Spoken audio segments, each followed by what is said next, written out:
All right, brothers and sisters, I hope everyone is doing well. Wow, wow, wow. We have a special lesson today, maybe uh, the next day, some days this week, because it may not fully apply to my viewers that don't live in Babylon or those who do. My viewers who do live in Babylon, you're going to want to see what is up the sleeve of the beast. All right, so with that being said, this lesson today is called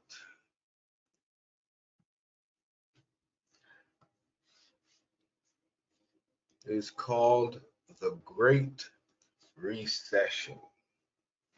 The Great Recession. Now, um, I know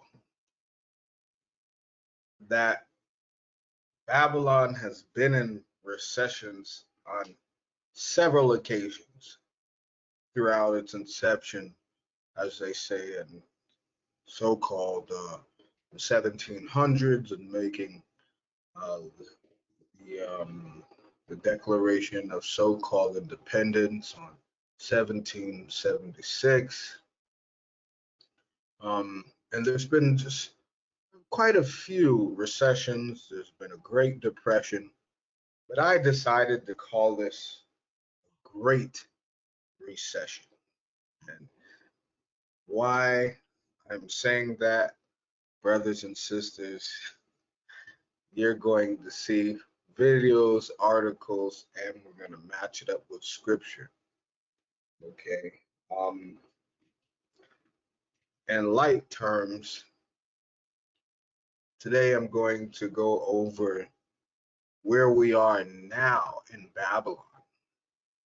And the second part of this lesson, which will not be today, um, we'll be going into where it is going in the future. Right? Because this will have a very severe impact on the world. And I've been checking this out for a while. Okay. With respects, do understand that this is not what they're saying it is. Okay. They knew about the baby formula, didn't tell them. Right? They knew about COVID, they didn't tell them. Right? They knew about everything that was going to happen, and they did not forewarn the people. So why would you believe them when they say, don't panic? Well, I'm going to share with you today. And this is the intro, okay? This intro is called When Money and Death Have the Same Value. Now, I want you to think of that. When money and death have the same value. Death, what does it do? Nothing. It's over. Once you die, you die. Right? You get to judgment. And once money is gone, that's it, right? You know, you're in poverty, right? So what if I told you that at the end of this, or should I say, I wouldn't even say the end of it, because this is going to take people just where they never thought they could imagine. Money and death will have the same value, okay? It will be useless. The money will be useless, all right? So we're saying that, remember the days when you were certain of things? You knew that you had a decent or good job. You knew when you were working to get paid. And you just knew that gas prices, grocery prices, and the cost of living were just basic commodities that most, if not all, individuals could afford. Now more than ever, most people are wondering when things will get back to normal. If you are hoping for a brighter tomorrow, this lesson may be upsetting and not for you. But if you are aware that since 2019, biblical prophecy has been ushered in by the world elite, then you are well aware that everything since 2020 is intentional. They create the problem, induce fear into people, and then provide a solution. This is simple mathematics to control people for their particular will and agenda. If you have been following my lessons on enduring the final afflictions, then you know that I went over in detail that they, the world elite, were going to play around with the money, and it would be so devastating to the point that it would change lives forever. At the World Economic Forum, they stated that they are creating a useless class of people. Now more than ever, we see just exactly what they were referring to and how life will be a fight until the very time Christ returns. The days of living in peace and harmony while others suffer are over. The days of just getting by are over. This is when everyone will know sacrifice. There will be jealousy. There will be hatred. There will be betrayal. There will be bloodshed. There will be famine. And there will be poverty. You have now entered into the Great Recession. All right, really quickly, before we move forward, some things that we're going to touch upon in this specific lesson are things based on financial literacy, such as a bull market, a bear market, inflation, shrinkflation, interest rates, the difference between banks, a regular bank versus a credit union, recession, hiring freezes, job cuts, hyperinflation, housing collapses, variable mortgages, and fixed mortgages. Okay. And I'm just gonna give you a little warm ease into it. How many people knew that a bank makes a big deal? If you do not have a credit union, when the stock market crashes, so does your money. If you have a regular bank, Bank of America, Wells Fargo, those regular banks. And if you have a credit union, your money is safe. How many people knew that a fixed mortgage tells you that through all of this inflation, your mortgage will not raise? However, if you have a variable mortgage, that means your mortgage will fluctuate to the point where they get rid of you out of that. A lot of people don't know the difference, but today you're going to learn. So for this lesson, this is called The Great Recession Part 1, Let There Be Carnage. Let there be carnage. All right. Now, this is a picture on Wall Street. There's the bull, and then the bear is devouring the bull by its neck. you didn't understand, the bull market is when stocks and investments and everything is going good. The bear market is when everything is plummeting and it's about to hit a recession. Okay. Now, for those of you who are biblically inclined to the Old Testament and understand that the golden calf in the Old Testament, Yahweh, was a golden calf, which was a bull. Okay. So this is one of the reasons why they've taken this custom all the way back from Egypt and used the bull as a sign of prosperity.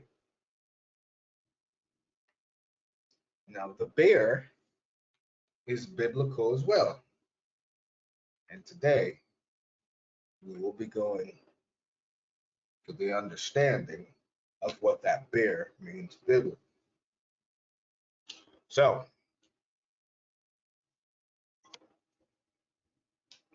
to quickly go over what is happening, let me first explain to y'all just some key terms.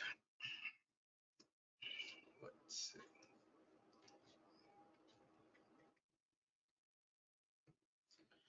Now, it says here, a recession would be the act of withdrawing, retiring, or retreating, the act of receding from a claim, or a secession, or granting back a recession conquered by territory. And then you have the banking term, a period of economic decline during which trade and industrial activity are reduced, generally identified by a fall in GDP in 2 successive quarters. So right now, when you hear a recession or the bear market, it's because the 2 quarters of this year have been horrible. Okay. Now, carnage means the killing of a large number of people, right? I want you to understand this. The killing of a large number. Look what it says. Literally, flesh or heaps of flesh, as in shambles, also means slaughter, great destruction of men, havoc, and massacre. Now, when we think of devour, when we think of slaughter, we think of guns, we think of swords, right? How come we never think of finance as a slaughter? It's an institutional slaughter. Okay, debt is a slaughter. Credit score is a slaughter. Okay, credit cards are a slaughter, right? Because they know that you don't have money, but they give you the money anyway, right?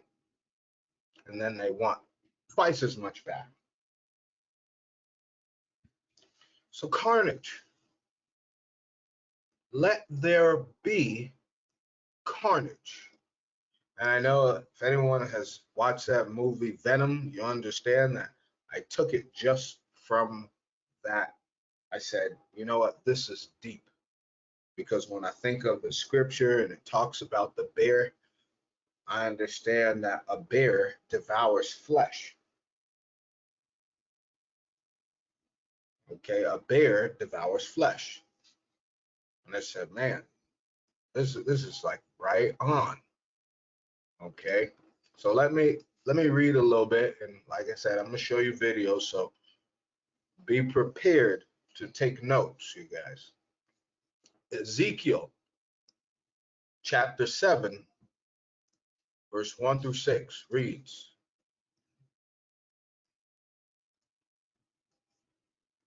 moreover, the word of the Lord came unto me, saying also, thou son of man, thus saith the Lord God unto the land of Israel, the end is come upon the four corners of the land. Now, for those of you who don't understand, four corners of the land means four corners of the earth. And I'll show you this. Four corners of the world, right there. The world, also the earth. So to make a correlation for my Bible readers, the end has come upon the four corners of the world.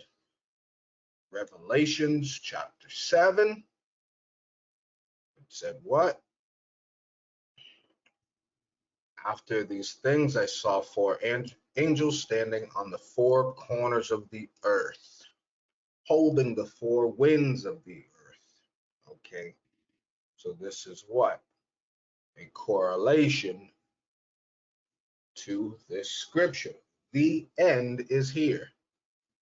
For all those brothers and sisters toting that, oh, you can still become an elect, that's a lie.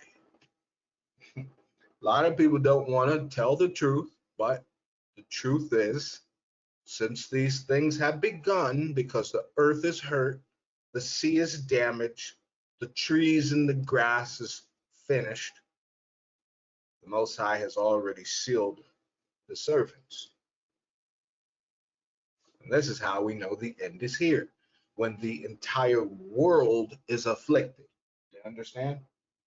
When the entire world, when the four corners of the world have gone through things together, you know that the Most High has already chosen, and it's the end. So, verse 3 and Ezekiel chapter 7, verse 3 reads, now is the end come upon thee, and I will send my anger upon thee, and will judge thee according to thy ways, and will recompense upon thee all thine abominations. And my eye shall not spare thee, neither will I have pity, but I will recompense thy ways upon thee, and thine abomination shall be in the midst of thee, and ye shall know that I am the Lord. Thus saith the Lord God, and evil, and only evil, behold, is come. An end is come, the end is come. It watcheth for thee, behold, it is come. So and I had to say this, I had to, because started off with this, because people are going to hear within the next few days or maybe even weeks that things are going to get better. And remember, this whole thing is for you to trust the government. One side has to be against it, one side has to be for it, and then eventually they'll end up coming together, right? We've seen the whole thing, how they operated when they were talking about taking a vaccine. Not one news group said don't take it, right? So we understand that they're all together. Okay. Now, was saying that the times that are coming are so hard. And I said, how could I make a lesson that would be so important for people? Now, like I said in the intro, if you have been with me this entire time, listening to my lessons, especially enduring through the final afflictions, you know that it's been like 2 Sabbaths since we just got off of the Mammon lesson, which means I literally told you prior to it happening. Okay, now I'm telling you again before it happens. There will be carnage. There will be mass poverty. There will be mass jealousy, mass betrayals. There will be mass chaos. And that leads me to my next scripture. This is for all the saints out there. This is for all the believers. Ecclesiasticus chapter 2. Maybe I've met you, maybe I haven't. All in all, we're all striving to get to the same place. And you need to understand this. No matter where you end up, my son, if thou come to serve the Lord, prepare thy soul for temptation. Now we understand that temptation means adversity. Okay? Temptation means adversity, trial. You see that? It means a trial. That's what temptation means. So all this year and last year, I've been telling y'all to prepare 4 ways: spiritually, mentally, physically, and emotionally. Most High said, prepare yourselves. Because this is the trial that you cannot get an exemption from. You can't ask for, you know, a religious exemption. You can't say, oh, my grandmama or my daddy's sick. You can't quit a job and go to another one because you don't like it. You can't run from this. And I told people before, the previous one was a trial and error. This is the real one. Anytime money is connected to it, this is the real one. Okay. How do we know? Look what it says. The sources of the temptation are Satan, the world, and the flesh. So this is what Satan is going to use. Now he's going to do the same things that he did to Christ in Matthew 4. He's going to come to you at your weakest moment, and he's going to say, bow to me. Hey, mark my words.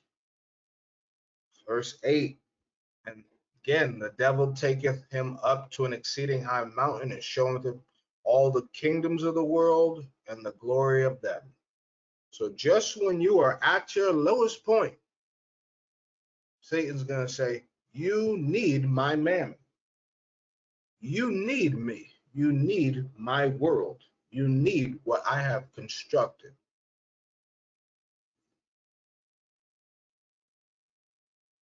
All I just need is you to worship me.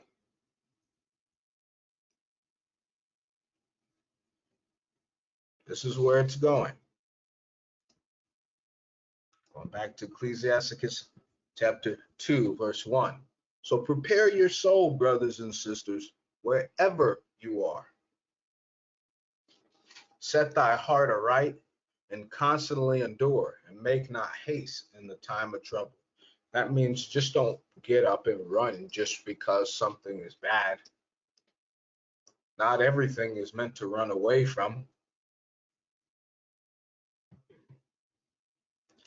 Cleave unto him and depart not away, that thou mayst be increased at the last end.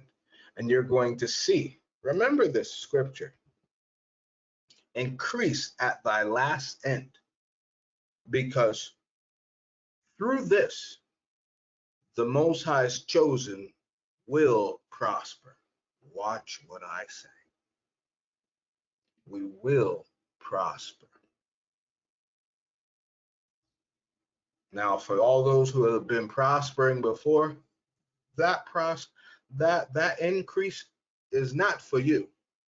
That increase is the increase of the Most High when he said, And when Christ said in the book of Matthew, the first shall be last, and the last shall be first.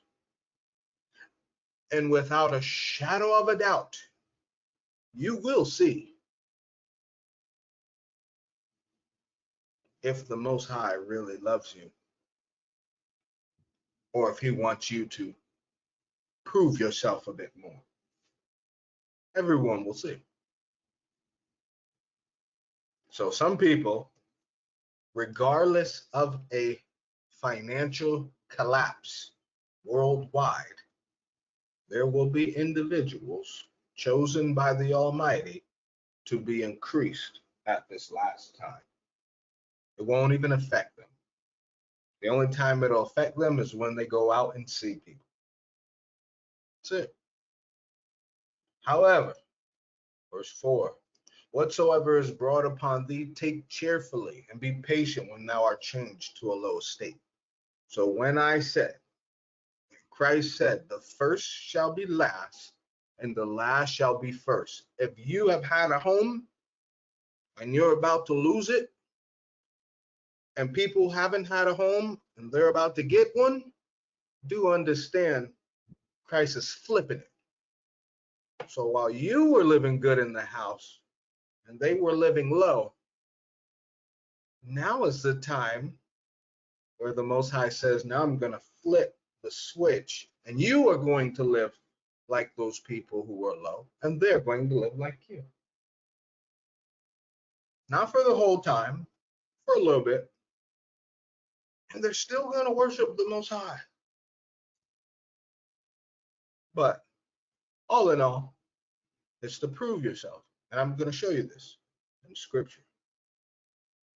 When you're changed to a lower state, don't be sad. Don't be upset. Be happy. Embrace it. Why?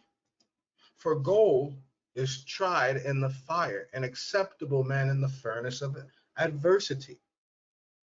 So the Most High, you know that term that the world says God gives his toughest battles to his toughest soldiers.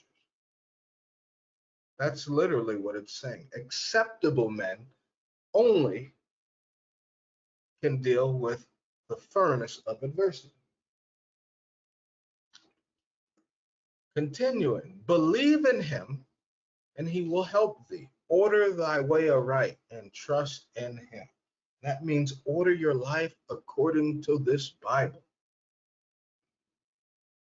Not yourself, not your stocks, not your savings, but order your way aright to the Most High. Fear ye that fear the Lord, wait for his mercy, and go not aside, lest ye fall. And this is going to be a big one for many, because a lot of people are about to understand that they've never believed in God. Why do I say that? Because when you connect worldly gain and worldly money to God, the minute you lose it, you'll never believe. Right? Because that's what they identify the God of heaven being. Gain, riches.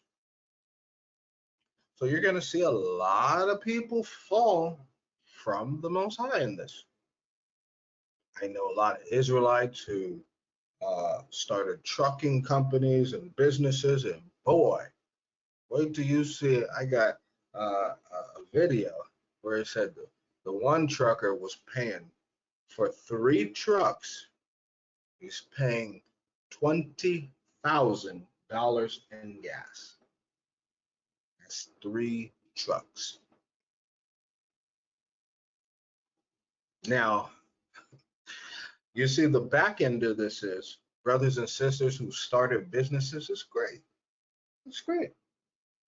But the back end is now if you got a loan to open a business or to invest in your business, oh, you're going to owe a lot more because you can't keep it going.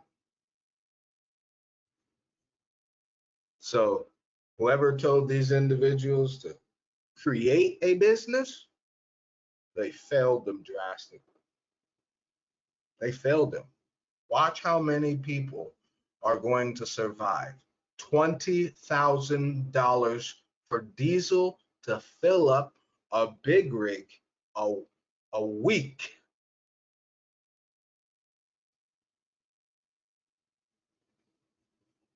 Come on. But you see, now that goes to the scripture, wait for his mercy.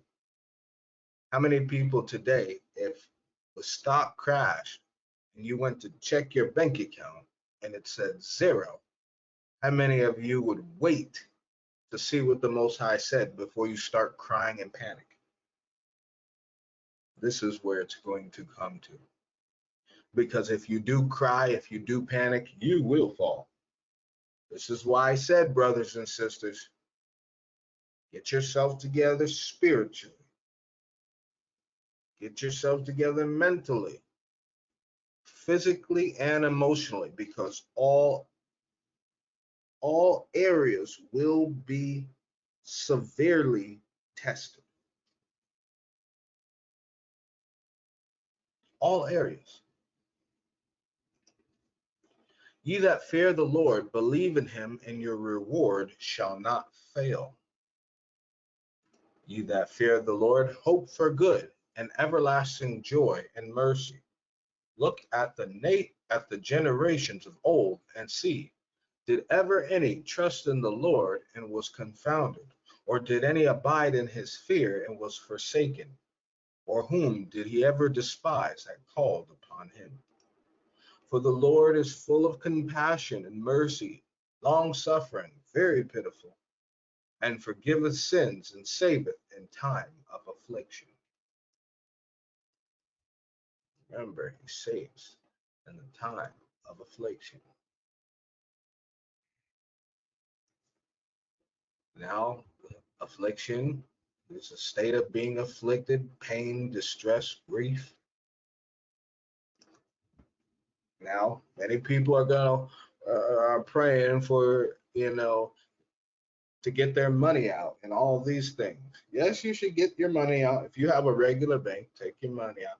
And if you still have a credit union, take some money out. That's perfectly fine. But understand that your hope should not be in that mammon. If you remember the lesson that I did prior, I think it was one of the Shabua lessons, we went over if you can be trusted with mammon of this world and how you use it, what more of a blessing would it be without it? That's what Christ said. Don't put your hope and faith in this mammon. Can only serve two masters, right? Woe be to fearful hearts and faint hands in the sinner that goeth two ways. Woe unto him that is faint-hearted, for he believeth not, therefore he shall not be defended. So those who are faint-hearted, weak-hearted, okay? Look what it says, cowardly, easily depressed, okay? You gotta be a self-motivator in this journey. You have to be a self-motivator. Yes, sometimes we're gonna get blue and down, that's true. And sometimes you have to learn how to pick yourself up. It's not an easy journey. It's not at all.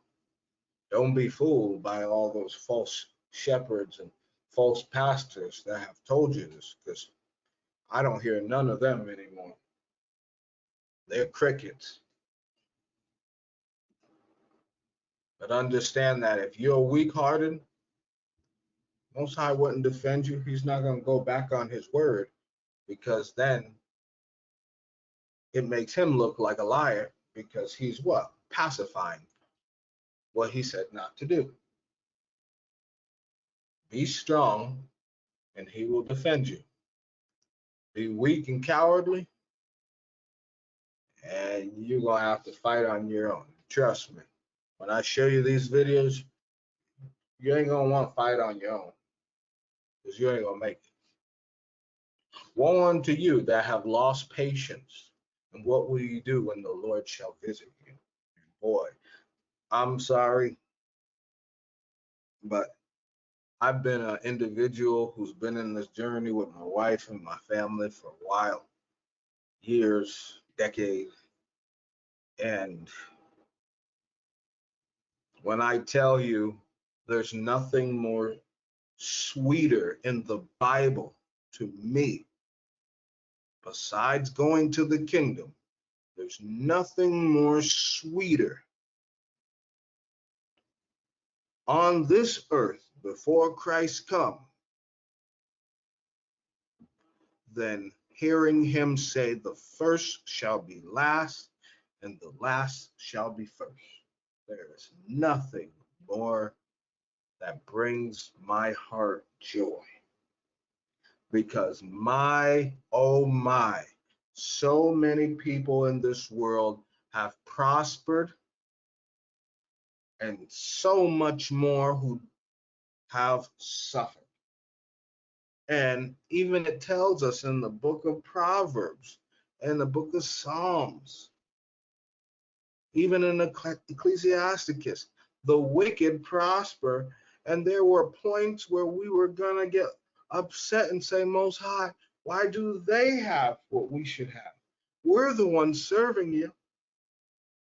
And yeah, you know, if you're a diligent and fervent servant of the Most High, that'll come across your mind maybe once or twice in the journey. I know it has for me.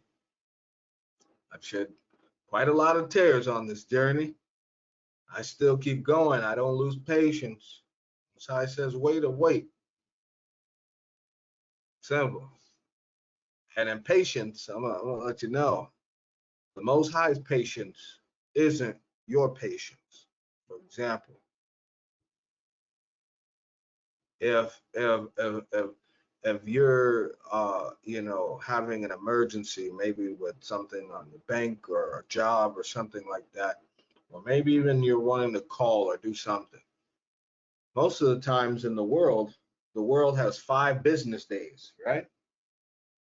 And the weekends are off. Yes. So many people can't even keep patience for that, let alone what's coming. So if you lose patience, it says, what will ye do when the Lord shall visit you? And how do you know when the Most High visits you? When it's your time and you're neck deep in tribulation or in adversity or in that furnace of affliction, so that you can be tried as fire, as gold in the fire. That's when you know the Most High has visited you. He's looking at your worth and your value. Verse 15, they that fear the Lord will not disobey his word, and they that love him will keep his ways. Now understand the word. His word is who? Christ. So those that fear the Most High will never disobey Christ. And they that love Christ will always keep his ways. Okay. Some people are going to become homeless in this in righteousness. Mark what I say, because Christ did say the betrayal of family will come. And some people are not going to want to do the evil things that their families do. That's it. Just like for myself, I don't mind opening up, my congregation to other individuals, but do understand this. First John tells us, try every spirit, which means when this great recession finally is put into complete play, me as a minister, I'm going to evaluate everyone. And that's when it's going to be crazy.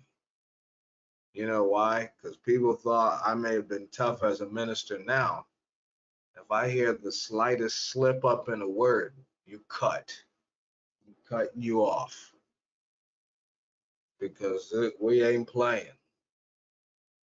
I ain't playing with my ministry. I ain't playing with my congregants. If I hear the slightest, now as a minister, there's times, at this moment, even through the years, I just let things go to let the congregants self-examine themselves, because that's their job. Scripture tells us, examine that ye be in the faith. But to understand, when all hell breaks loose, Romans 13 is in full effect, and ministers will seek judgment.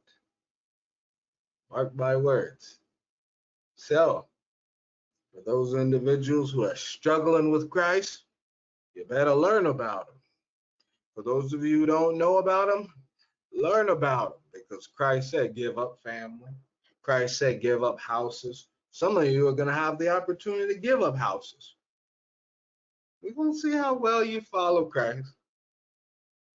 And don't sit there, for those of you who have owned a home before, don't sit there and look at people who have never owned a home and who get a home. Don't look bad at them, because the first shall be last and the last shall be first. You owned a home and others haven't. Now it's their turn.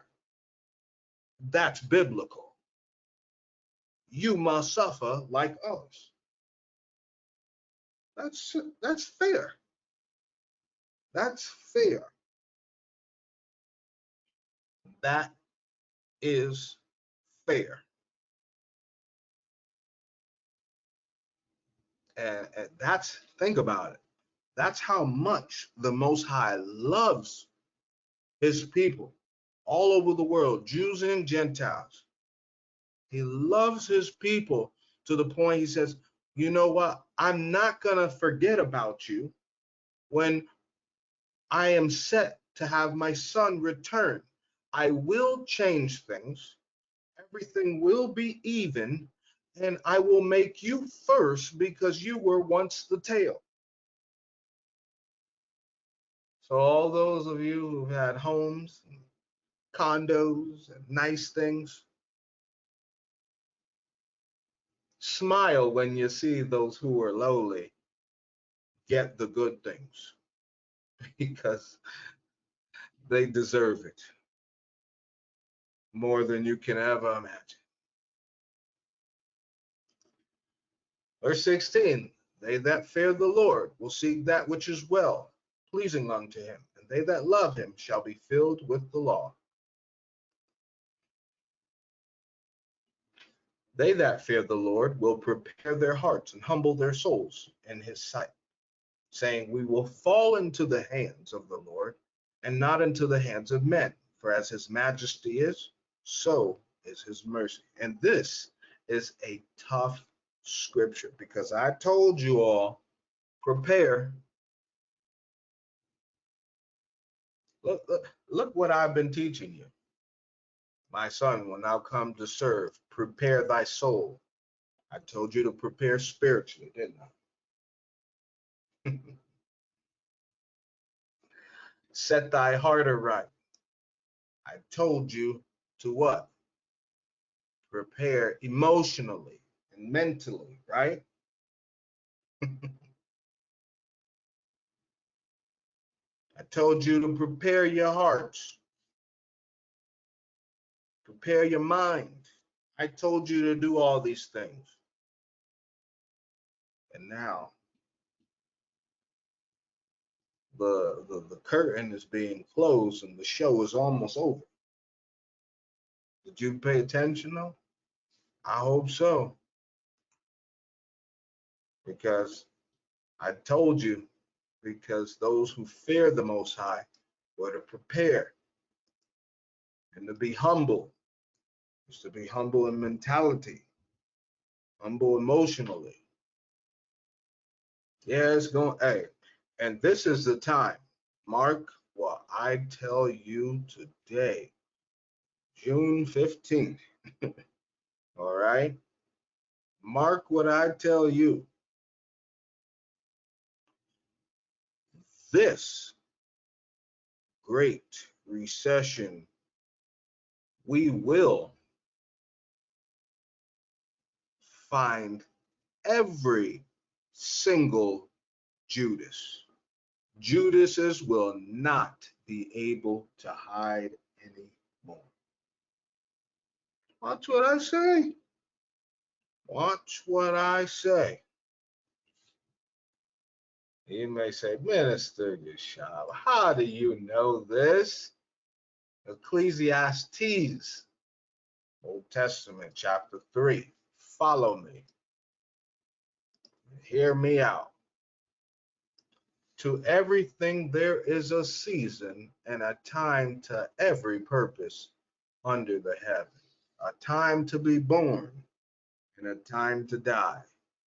A time to plant and a time to pluck up that which is planted. Sorry. A time to kill and a time to heal. A time to break down and a time to build up. A time to weep and a time to laugh. A time to mourn and a time to dance. A time to cast away stones and a time to gather stones together. A time to embrace and a time to refrain from embracing. A time to get and a time to lose. A time to keep and a time to cast away. A time to rend and a time to sow. A time to keep silent and a time to speak. A time to love and a time to hate. A time of war and a time of peace. Now, if you understand, for those, I feel truly bad for those who don't believe in Christ, who only succumb to the Old Testament, because this is what Christ was referring to, when the first shall be last and the last shall be first. All of you who were laughing and enjoying, you're about to weep. And all of you that was having a good time, you're about to mourn. And all those who mourned because they were sad, remember Christ said, blessed are those who mourn. They're about to dance in happiness for a little time. And all those who kept getting and investing and getting money and hiding and keeping their money, you're about to lose it all.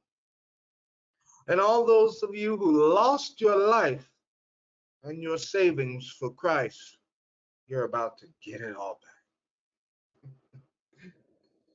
And those of you who cast things away for the Most High, you're storing things to keep in heaven. You may not get everything back now, but you will receive a hundredfold in heaven. So understand, all those who planted their roots and homes and had mortgages and all those things, well, the Most High said, it's time to pluck you up now. And all those who was plucked up by Satan and just tossed to and fro for a trial in the furnace, the Most High is about to take you and plant you in fresh pastures. Because he did what he said. There's a time to break down and a time to build up. For all of those of you who have been traveling to and fro all over, being a pilgrim on this earth, he was building you up. But for all of those who are building up in this world, it's time to break you down. You will be broken down. And guess what? All of those of you who saw the righteous and refrained from embracing to help them, now is your time for people to refrain from helping you. And they're going to embrace the righteous because the Most High will have his hand over them. But from you, they will refrain from embracing. And because you got all the time and everyone just had to give you, and you would just get things, now is your time to lose it all. Because Christ said, he who what? Loses for me shall gain. Right? Didn't he say this? And it's a time to keep silence and a time to speak. And you're going to find out, brothers and sisters, for those of you who listen to me, and even other brothers out there who are teaching the hardcore truth of the Most High, you're going to see that our time of ministry online is coming to an end. And soon we will be silent, and soon you will seek for help, and the Most High will say, close your mouth. Speak no more. This is your rest, children. You told them enough. Now get in the boat and close the door. Just like Noah, right? He spoke, and his preaching had a time limit. And then the Most High said, go, son. Go take care of your family. You've done enough hard work for me. Now go enjoy all the fruits of your labor because you listened to me and no one else listened to you. Now go enjoy. For all those who loved after people and people said they loved them so much, oh, it's going to be a time to hate them now. I look at this scripture as those false shepherds. You loved all those false shepherds. They told you where the fringes, and they let you go on the camping trips, and they gathered people in the conventional places, and they did the holy days there. And you loved all those people. And when the stock goes, and when everything plummets, they won't be found. And you will hate all those people. But don't hate them. Hate yourself for following wickedness in a good feeling. Because, brothers and sisters, I'm praying for this. I'm excited for the first to be last.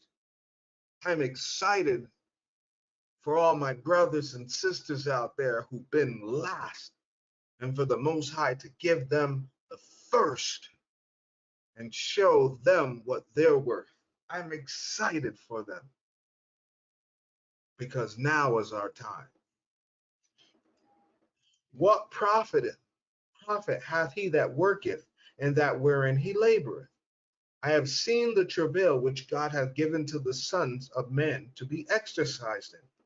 He hath made everything beautiful in his time. You hear what I said? The Most High have made everything beautiful in his time. So, this is a good one.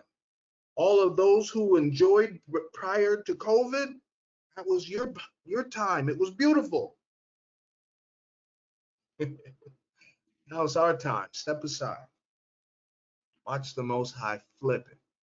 And don't be mad because you prospered for years. For other people, you looked at and shook your head. You said they had no value. You said they were crazy. You said they had no light. And now what? Most High said, now is their time. All it takes is the Most High to just tap us. He's holding us in his hand and tap us like a light bulb. Like, okay, lights on. It's dark in this world. Where are my lights at? I had you off for a little bit. Now I'm going to shine you. I'm going to show you off.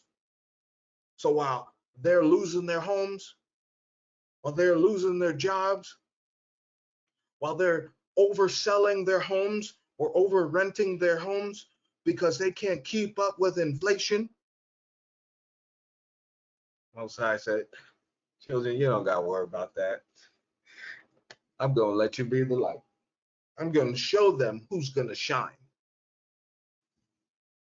Also, he hath set the world in their hearts so that no man can find out the work that God maketh from the beginning to the end. I know that there is no good in them, but for a man to rejoice and to do good in his life. And also that every man should eat and drink and enjoy the good of all his labor. It is the gift of God. I know that whatsoever God doeth, it shall be.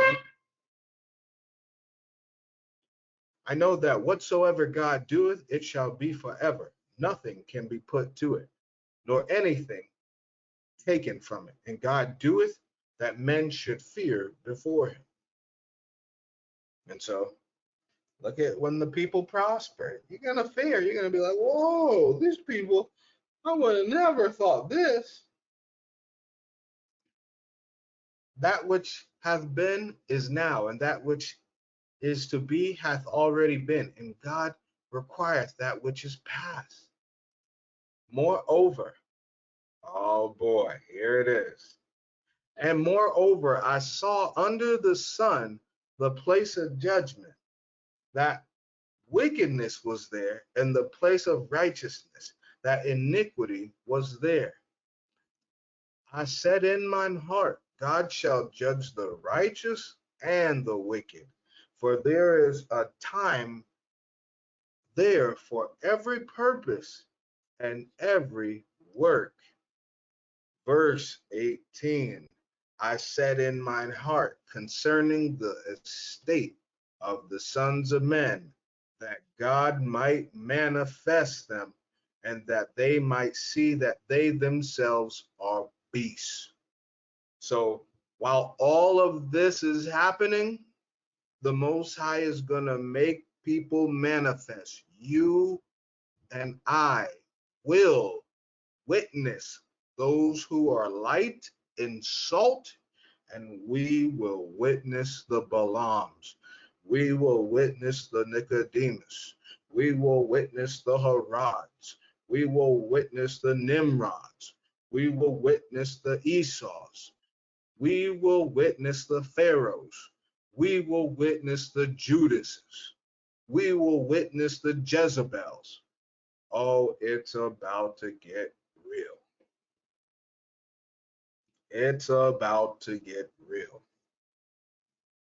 So all of this is to expose the light from the dark, the spirit of truth from the spirit of error.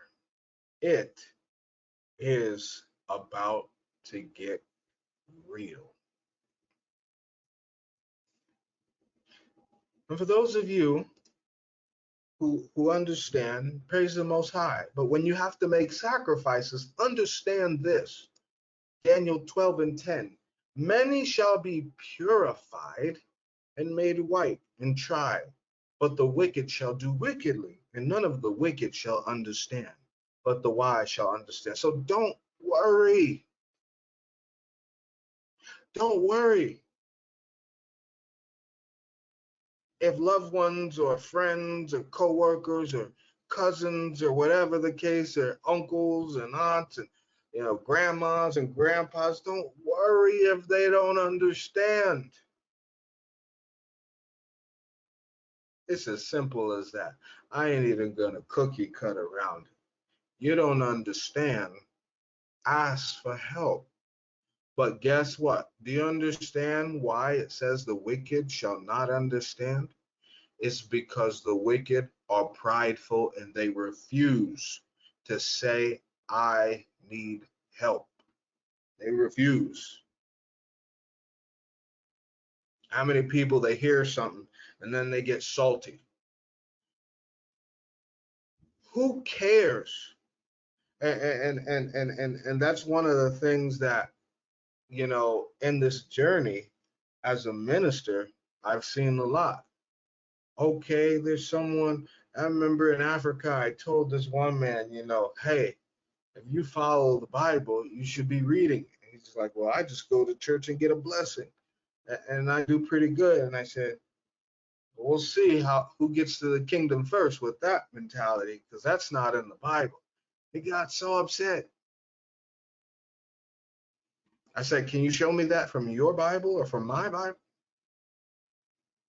Yeah, well, you got your own opinion. And some people don't even like the truth. And then they want to what?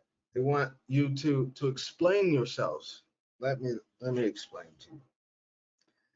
If you are in Europe or Japan, a very developed and what they would call a civilized country, Babylon, Europe, Canada, you know, like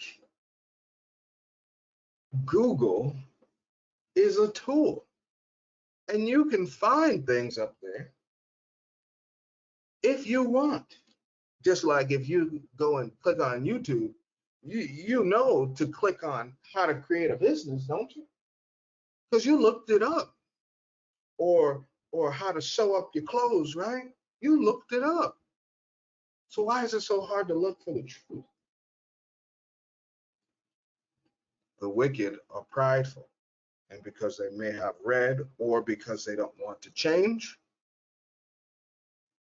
they get offended, and that's okay.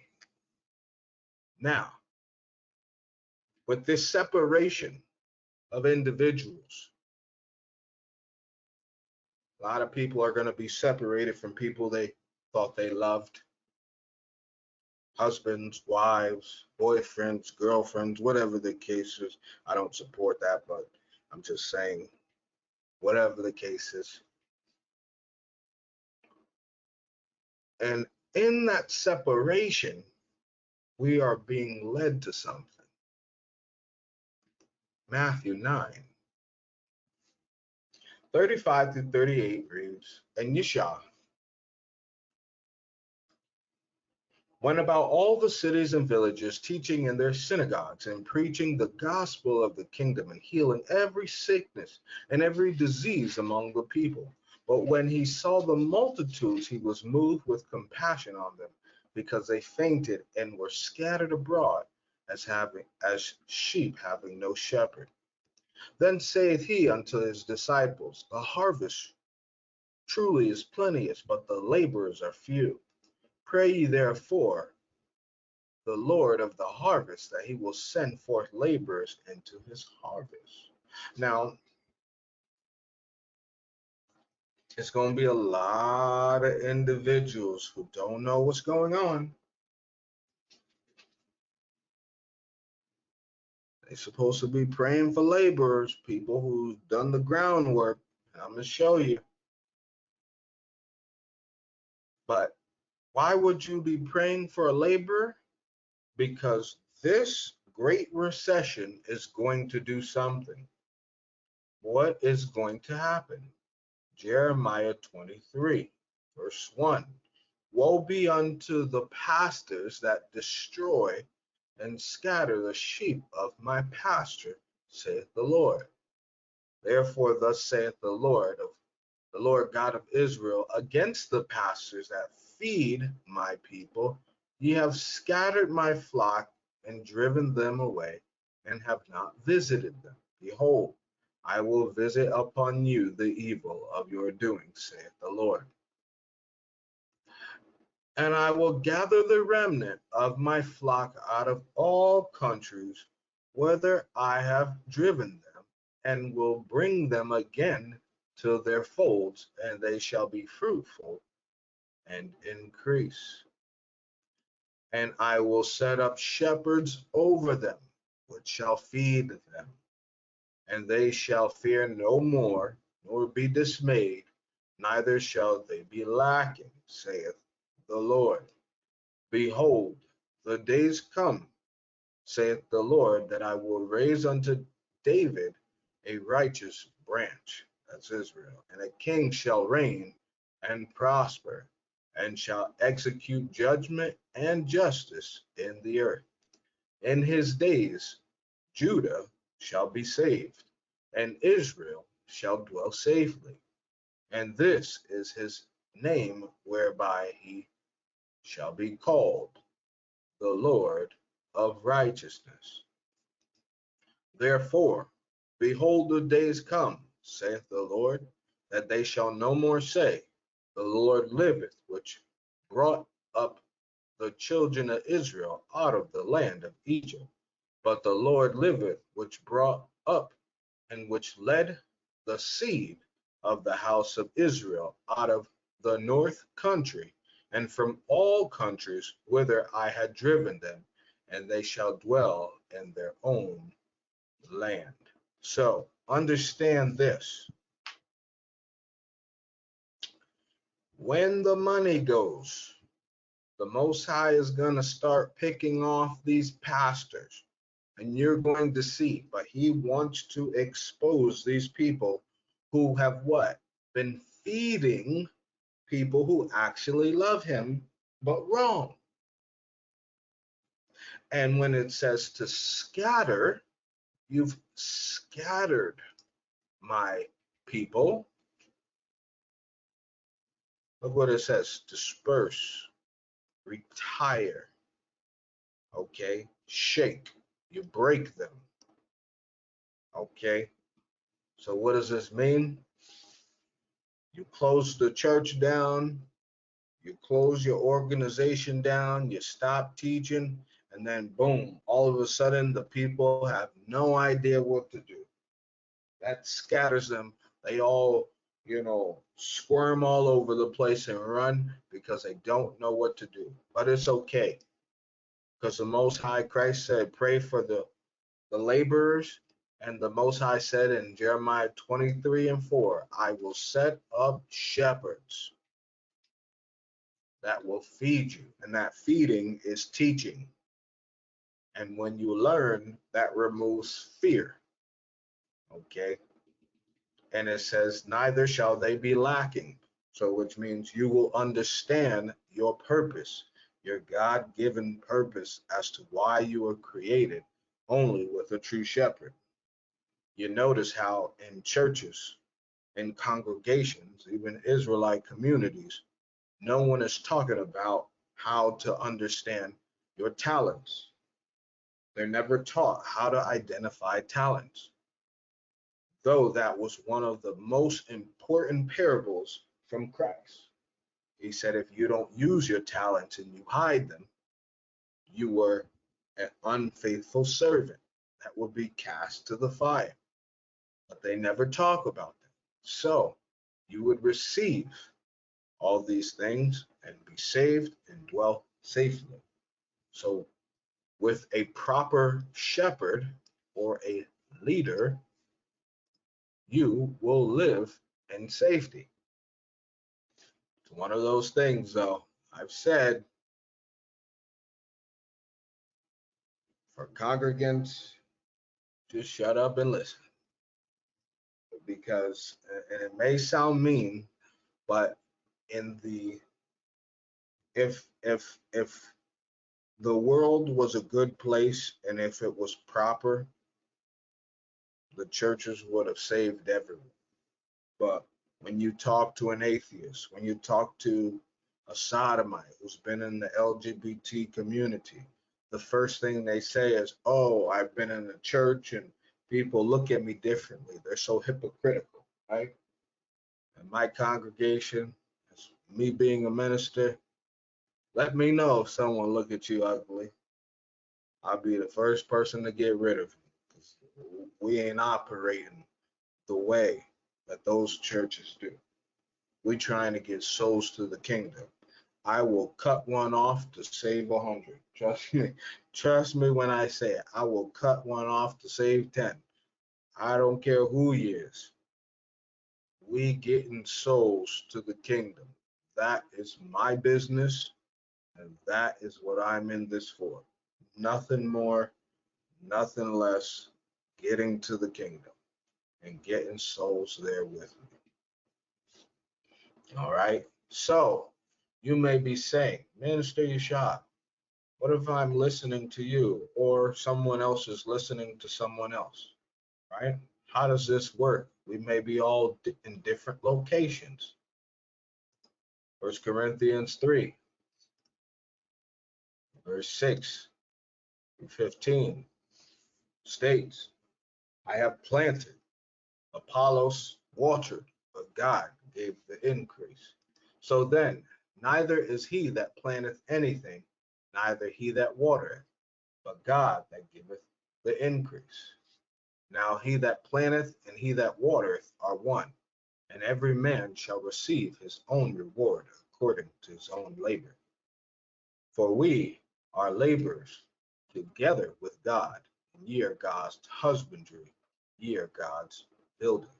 So what that means is you may be receiving a teaching from myself online as a planter, and then in person you'll meet someone who will pick up from just what I was teaching.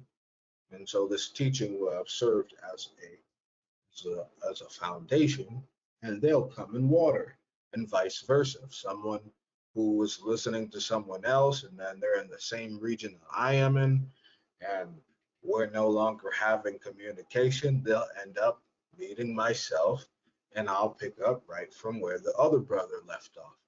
And so we are working together because we're working under Christ. Make sense?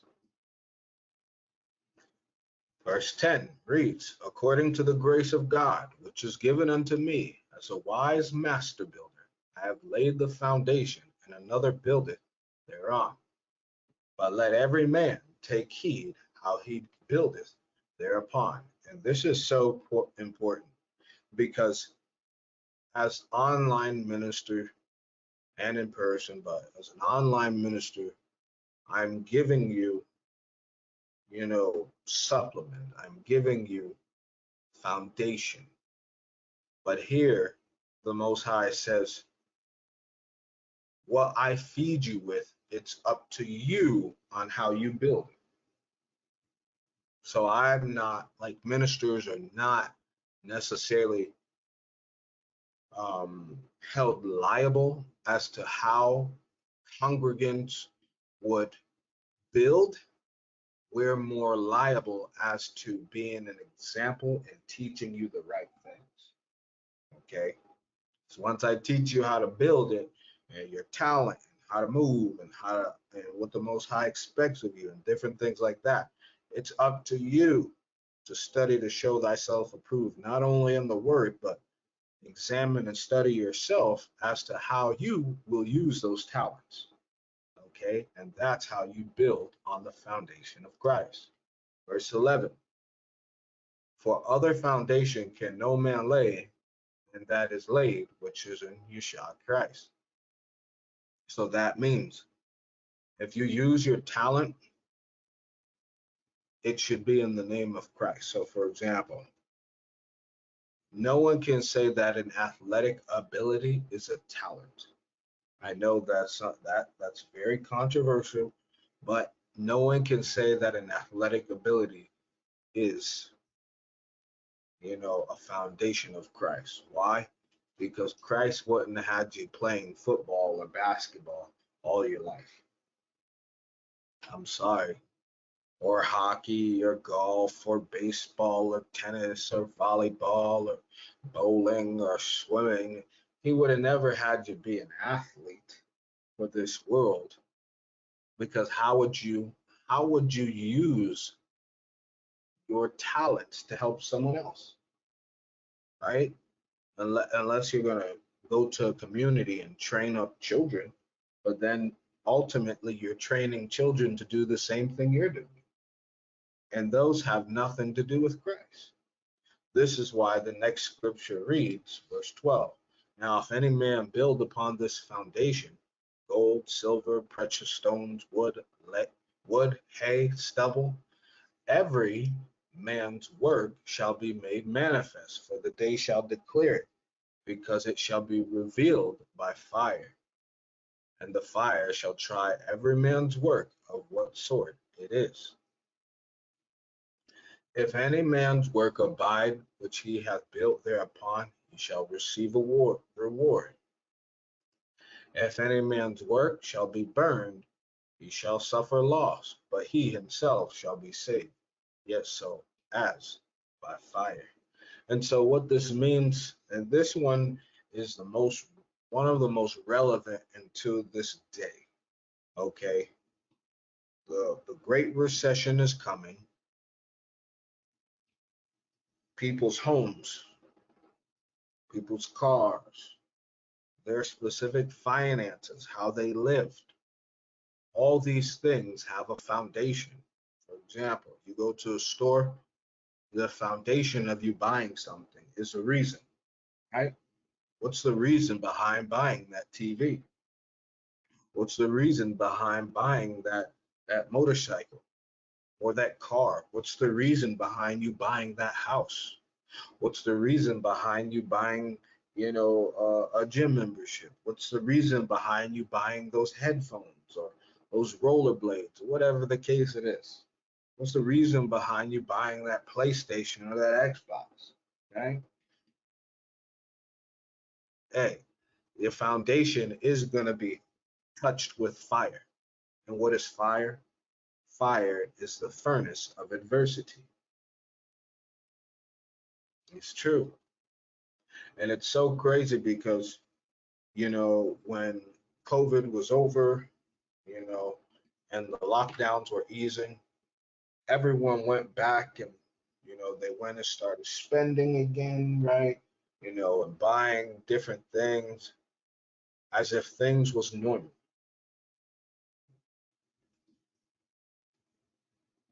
And now we come to a point where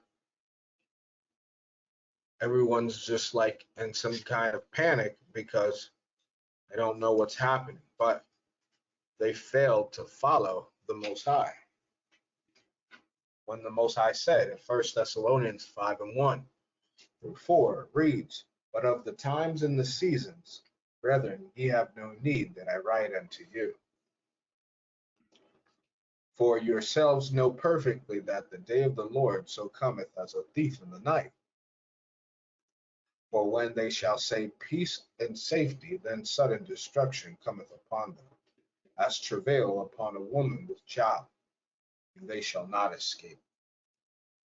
But ye, brethren, are not in darkness, that the day should overtake you as a thief." And so, brothers and sisters, they're saying, once before, they said, oh, everything's going to be okay. We can go back to normal. You got the shots and all that. And now, inflation and all these things keep becoming a factor. They just raised the interest rate. And now, well, now they're saying, be calm. They're going to get things situated. We're going to go through a light recession. What is light about losing homes? What is light about pay cuts and job cuts and garnishing wages and bank accounts? And what is light about? And so when they say these things, that's another indication that I'm excited, because the first shall be last and the last shall be first. It's a serious scripture. Okay, so first of all,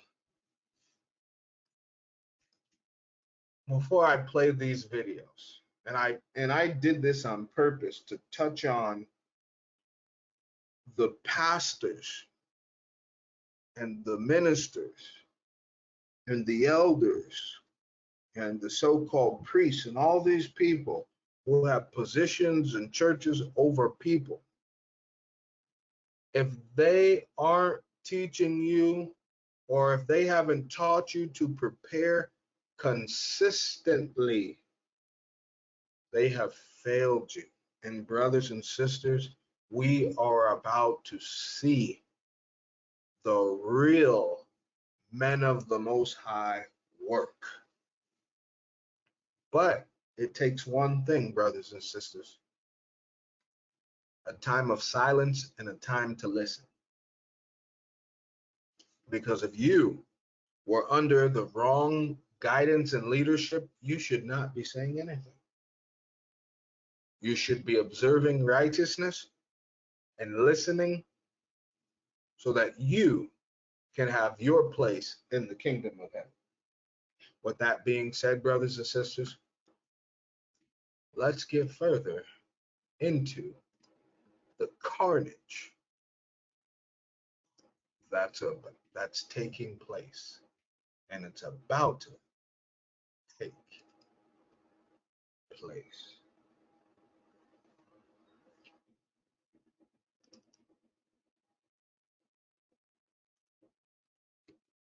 Stock market turmoil, soaring inflation, and rising interest rates have the entire country on edge amid mounting fears of a possible recession.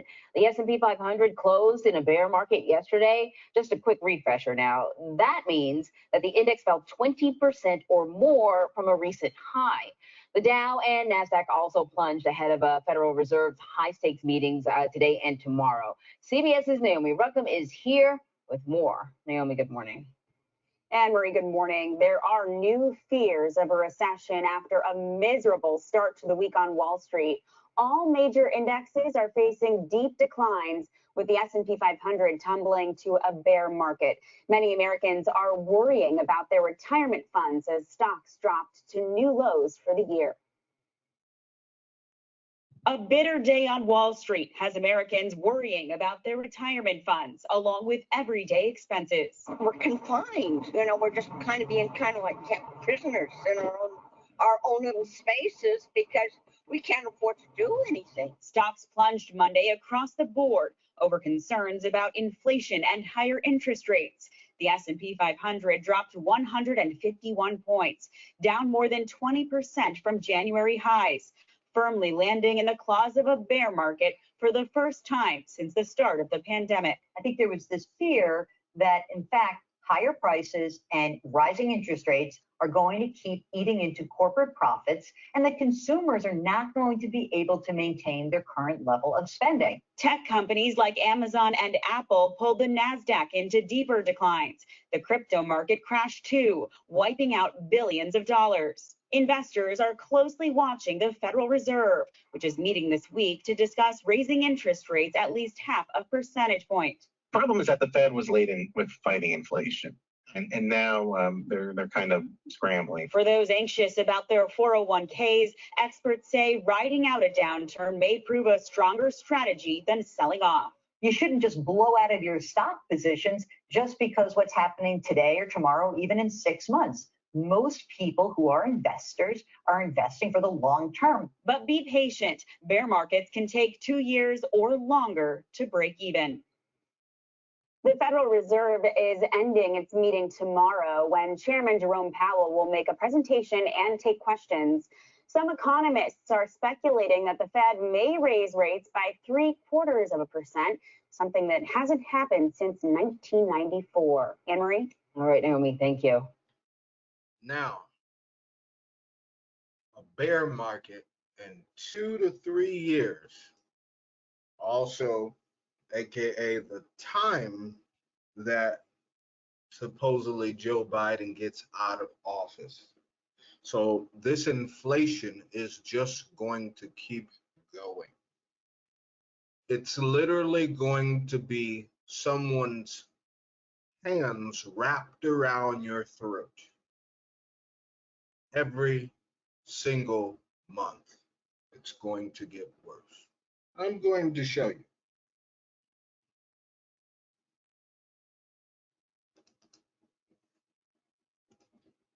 The Wall Street is officially in a bear market. What does that mean? Simply put, it is when an index falls 20% or more. The Standard & Poor's slid to 3749 on Monday. That's nearly 22% below its high set in January. As for the NASDAQ, it is already in a bear market. The NASDAQ is down 32.7% from its peak in November. And the Dow Jones is down nearly 17%. And these are all signs of a bear market. So why is it called a bear market? Bears usually hibernate, so they are used to represent a market that's retreating. Now, the Most High said, don't believe them when they say certain things. Hibernating means, things is going into a hiding. All right, let's say if I take that for face value. Bear in market. So whatever is attached to this market is about to hide. It's about to go away. Right? Which means those 401ks, those retirements, they're going to be vanished. Listen to the words that they say. They say it, not me, right? And the last such market happened just 2 years ago. So what is bothering the investors now? In short, inflation and the Federal Reserve's efforts to tame it. Interest rates are the market's enemy number one. On Friday, So wait a second. They done told you that interest rates are the enemy of the stock market, and then they go and raise the interest rate.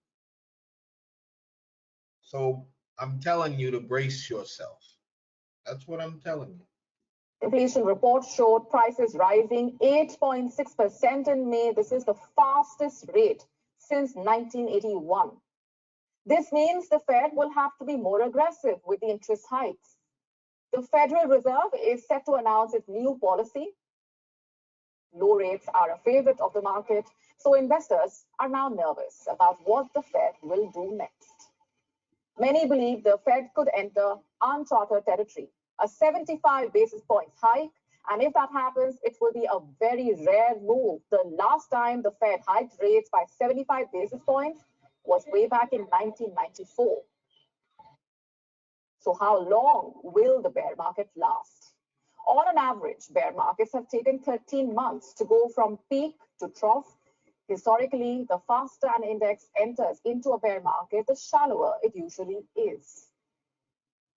The bear market in US stocks could even be an indicator of tougher times.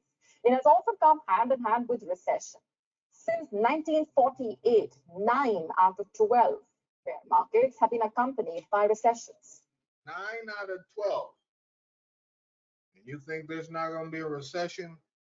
Hold on to your seatbelts. It's over. They said great reset. I'm saying great recession. It's over. The difference is we didn't have back then the world coming together in conjunction to do everything, right? Finances, health, sicknesses. We did not have that ability, and they weren't showing their plans so boldly out in public. So what's the difference? They said they want to build back better, 666. They said they want a great reset. They said they want the Abrahamic Accords. Oh yeah, I thought I forgot about that one, where they're merging Islam and Judaism, where they got up the churches and the mosques together, and the Muslims and the Jews and Christians in Dubai and Saudi Arabia worshiping together, starting off the one world religion that no one seems to be talking about. It's finished. This is the Great Recession. You notice you don't hear nothing about the Middle East, right? Because that is their infrastructure. That's it. This is the fall. Hold on. So the US bear market growl could mean that recession is in the wings. Now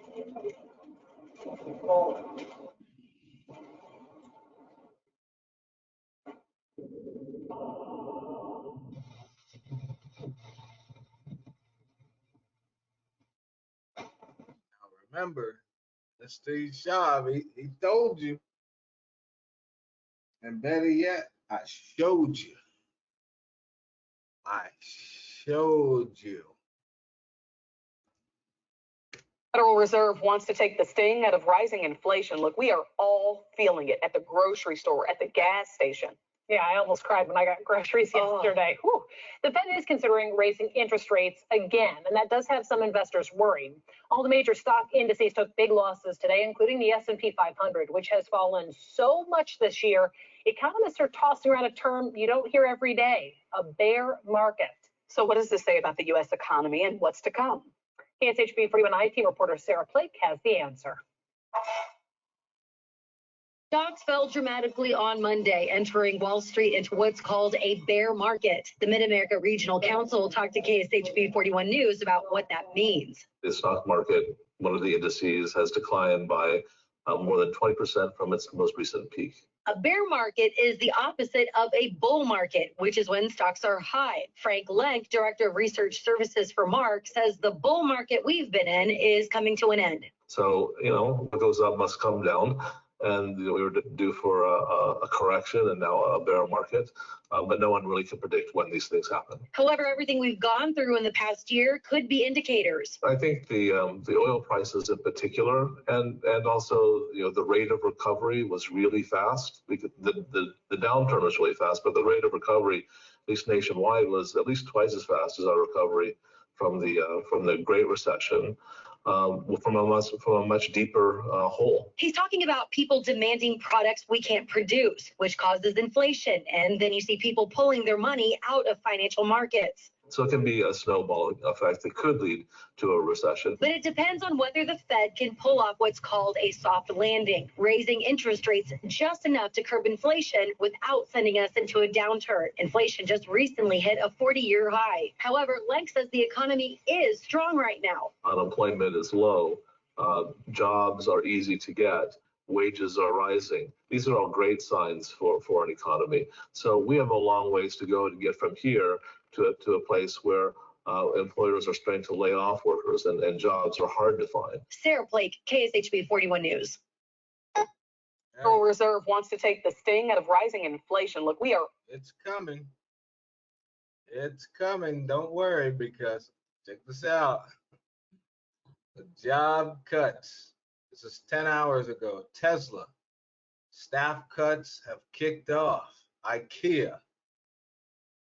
Okay, Coinbase, C cuts, Warner Brothers, BlockFi.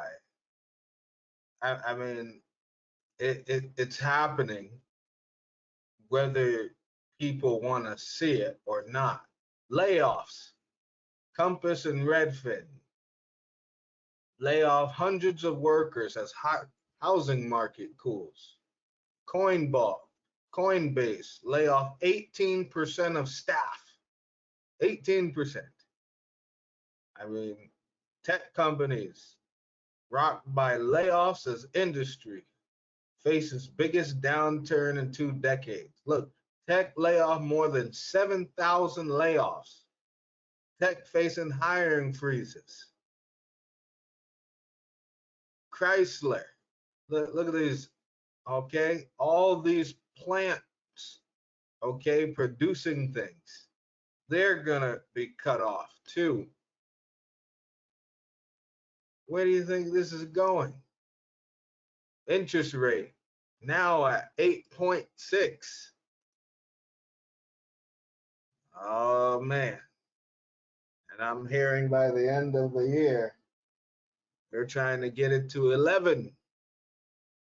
11. Oh boy. So what does this mean? What does this mean? This means have faith. You follow the Most High. If you're doing right, if you're doing all that you can do, James chapter 1, verse 6 through 8 reads, "But let him ask in faith, nothing wavering. For he that wavereth is like a wave of the sea, driven with the wind and tossed. For let not that man think that he shall receive anything of the Lord.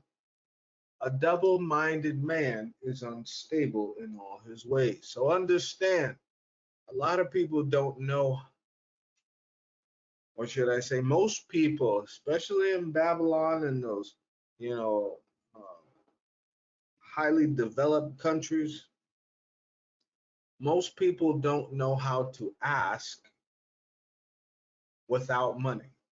Hear me out. Money is not from the Most High, because the Most High, what? Requires patience in all his answers. If you have the ability to do as you wish, that's called a trial. Okay?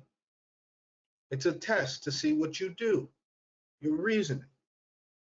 When you have to wait on the Most High, it's because what? You are having faith. It's something, and what do we need faith for? We need faith when we ourselves cannot intervene, right? We can only go so far. So, in order for you to make this, brothers and sisters, you must not be double minded. You must be clear. You must understand yourself, examine yourself. Stop looking at your strengths and sharpen up those weaknesses, because weaknesses will expand in this time. Okay? James chapter 2. And this is another thing that souls, and when I say souls, I mean, brothers and sisters, people are going to be tested like they've never been tested before. It says, even so, faith, if it hath not works, is dead, being alone. Now, a lot of people have been taught that, oh, when you have faith in the Most High, he'll give you a tithing, or he'll give you funds and money, right? But what happens when you have no money? Or what happens when you're down to the last bit? You know, they said that the average American and a family would used to spend maybe $200 in bulk food, maybe $300. Now it's about $500. That's for a family.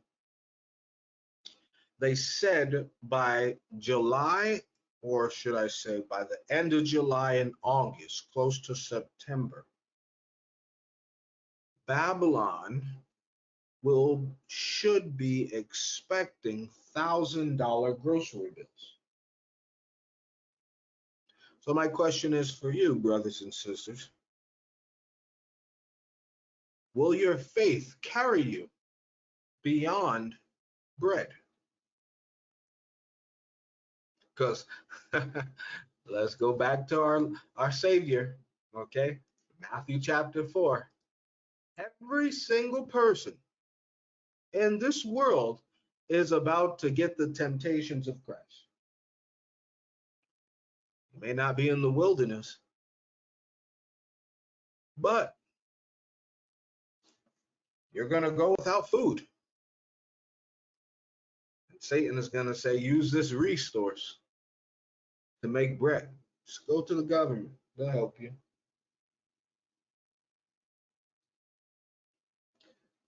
And you're going to have to apply, man shall not live by bread alone, but by every word that proceedeth out of the mouth of the Most High.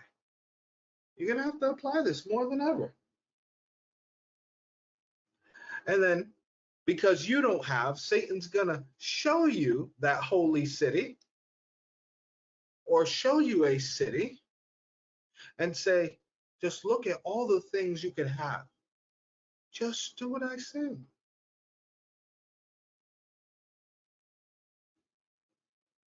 Just do what I say. Oh, and then guess what? Verse 5 is about what?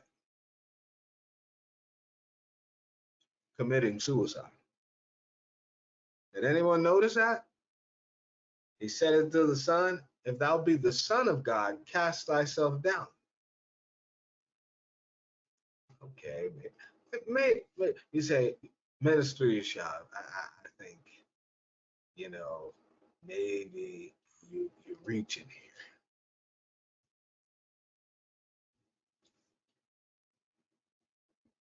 It says here to throw.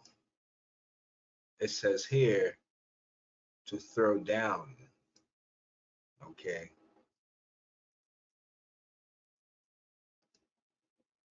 To cast. To cast down, to cast out. Okay. A sudden motion, to fling, a quick toss. I mean, he told Christ to jump and prove that the Most High will love you. Also, Satan committed suicide, right? If the Most High really loved you, just do this. Let him show you. Everyone is about to get tested in all of these things. And Christ said, don't tempt the Most High. You're going to have your moment, brothers and sisters, where you're going to have to say, I know the Most High loves me. I know I've struggled before, but there's no reason why I should tempt the Most High to test his hand. This is the time of judgment. Lest I test the Most High so he give me the same lot, the same portion as others. And then when you are down and out, hungry and all, and when you're changed to a lower state, Satan is going to say, come on, just look. Come on, I know what you want. All you have to do is just bend and worship. I mean, God don't really love you, because if he did, he wouldn't let you go through these things. But me, look at me. I care about you. I want you to have this. That's what Satan's going to say. And this is why I said, brothers and sisters, ooh-wee. I said it, prepare spiritually, mentally, physically, and emotionally. Because these spirits is about to put the heat on. And they did it like to perfection. They set up a system to perfection. They're gonna pull the rug from underneath people and then set up the table for people to drink from. Are you hungry? You thirsty? Come at my table. I'm gonna take care of you. All I just need you to do is just go on, and can you show me this card, please? Can you show me your passport, your ID? Just show me you got all the things needed, and we'll help you. You don't even need a cent. Uh-oh, the time is nigh. So how many people, brothers and sisters, have faith with works? How many people can go without and still love the Most High as if he never missed a beat? How many? James chapter 2, verse 18 reads, yea, a man may say, thou hast faith, and I have works. Show me thy faith without thy works, and I will show my faith by my works. So there's going to be a division of times. We're going to see those who talk it, and we're going to see those who walk it. Oh, there will be carnage. Trust and believe when I say there will be carnage. Thou believest that there is one God, thou doest well. The devils also believe and tremble. How many people don't like this saying? Okay, you believe the Most High, you go to church, and that's what is being said here. And,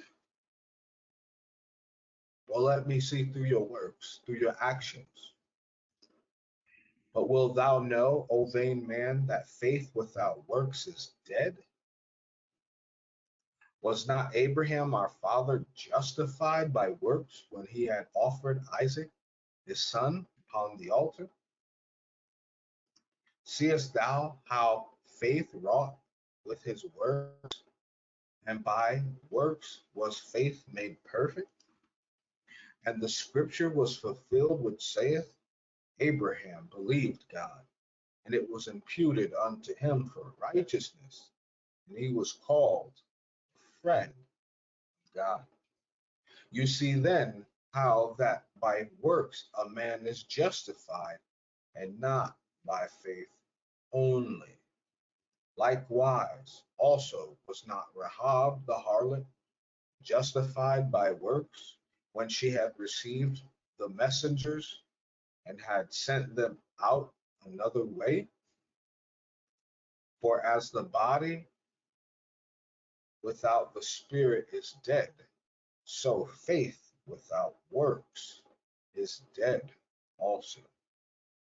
And so you're seeing these videos, brothers and sisters, and I know times is getting tough, and they're only going to get worse. I told you before, Satan is going to squeeze, but your faith shall make you tough as unbreakable metal. Okay? Have faith. Have faith. Because remember this, James chapter 1, verse 3, knowing this, that the trying of your faith worketh patience. So you're gonna have, it's gonna, hey, patience is heavily involved in faith. You don't have faith, I mean, if you don't have patience, faith is dang near impossible. Because the Most High is not going to answer when you want. That's something that a lot of people who have money and investments and savings, they don't have faith. I don't care what no one says. They think they have faith. But let's see when they're on the same playing field and when the money is gone, when they can't drive their nice vehicles, they can't stay in their nice homes. Let's see how much faith they have. If this is the case, then people understand that they've never had faith, they've just had money. The world replaces faith with money. Okay. Now, how important is this? This is highly important. Verse 12 reads, Blessed is the man that endureth temptation, for when he is tried, he shall receive the crown of life, which the Lord hath promised to them that love him. So being tried in the furnace and using your works with faith, those things will help you endure. Money will not help you endure trials, and many are about to recognize this. In the book of Daniel, chapter 7, and here we go. Daniel chapter 7, verse 1 reads, In the first year of Belshazzar, king of Babylon, Daniel had a dream and visions of his head upon his bed. Then he wrote the dream and told the sum of the matters. Daniel spoke and said, I saw in my vision by night, and behold, the four winds of the heaven strove upon the great sea. There goes that term, four winds, right? And four great beasts came up from the sea, diverse one from another. The first was like a lion and had eagle's wings. I beheld till the wings thereof were plucked, and it was lifted up from the earth, and made stand upon the feet as a man, and a man's heart was given to it. And behold, another beast, a second, like to a bear, and it raised up itself on one side, and it had three ribs in the mouth of it between the teeth of it. And they said thus unto it, Arise, devour much flesh. After this I beheld, and lo, another like a leopard, which had upon the back of it four wings of a fowl. The beast also four heads, and dominion was given to it. After this I saw in the night visions, and behold, a fourth beast, dreadful and terrible, and strong exceedingly, and it had great iron teeth. It devoured and brake in pieces, and stamped the residue with the feet of it. And it was diverse from all the beasts that were before it, and it had 10 horns. I considered the horns, and behold, there came up among them another little horn, before whom there were three of the first horns plucked up by the roots.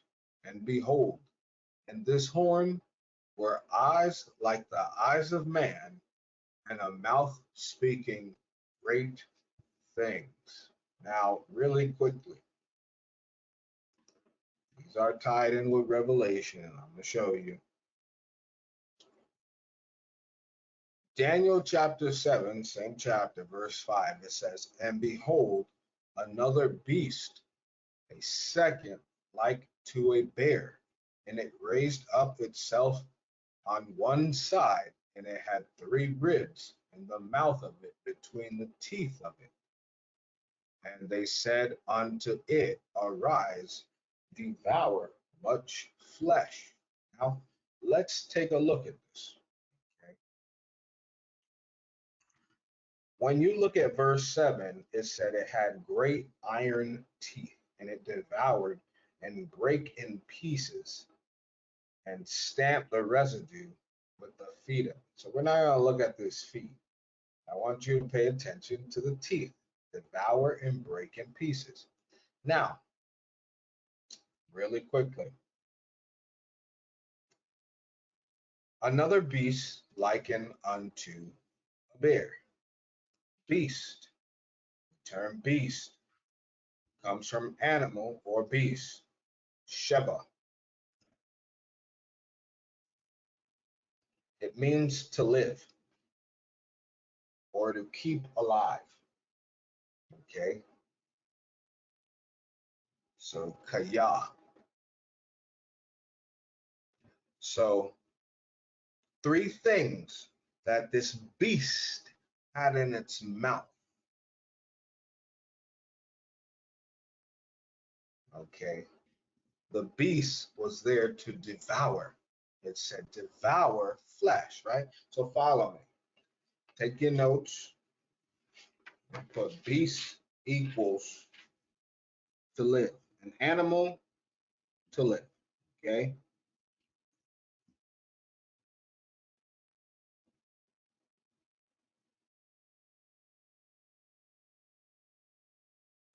And then for bear, same thing would apply. Okay. To live, to keep alive. So don't forget to put to keep alive.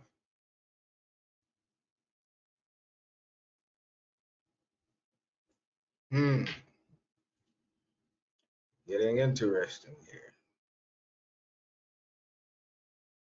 or excuse me, that was the beast. Sorry. The bear, okay, dobe or dobe, and it refers to dobe coming from the bear as slow, a bear, and then it says it derives from H1680. Watch this. It says to move slowly, glide, cause to speak. Okay, so a bear. Then we write to move slowly,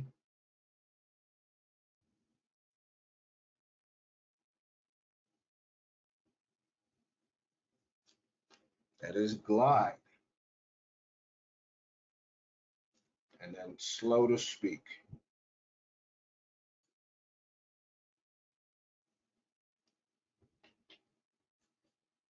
And if we want to compare 1679, it says what? To be sluggish, that is restful, quiet, strength. Dobe.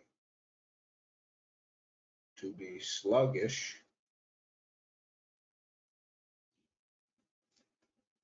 that is like a restful. So it's not like overexerting yourself, but it is a restful kind of sluggish. Does that make sense? There's a sluggish where you're working yourself so much that you're slow, and there's a sluggish like, oh, you're getting so much rest that you're all right. Okay, that's why it says to be quiet, and then it says it equates to strength, because we know when you're sluggish through sleep deprivation and working, you don't have any strength, right? So this is a good rest. Okay.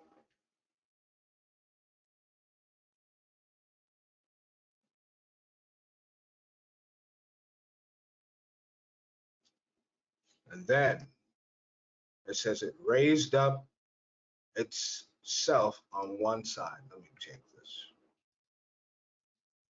Okay. It says to stand or to set up. Okay. But look what it says. It raised up. It means to establish. Okay. So you can put raised up means established.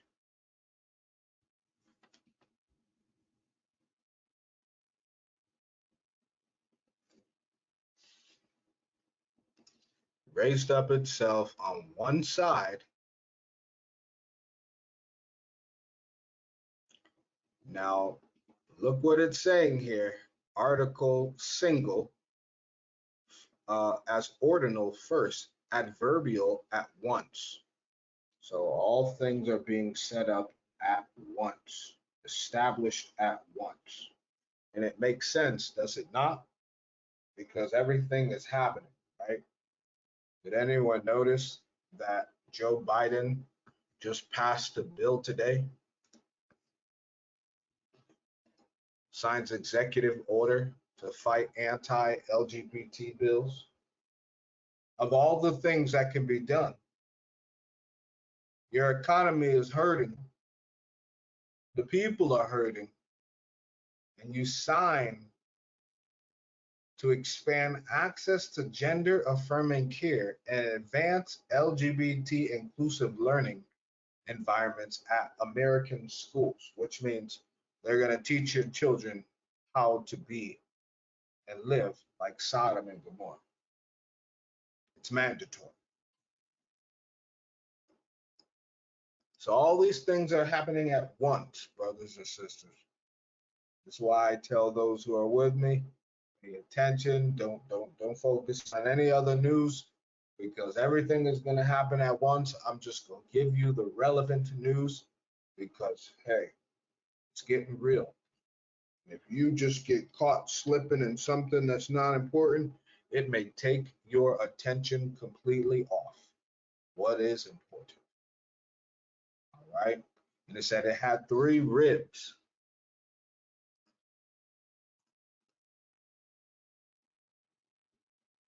Okay, that's a third.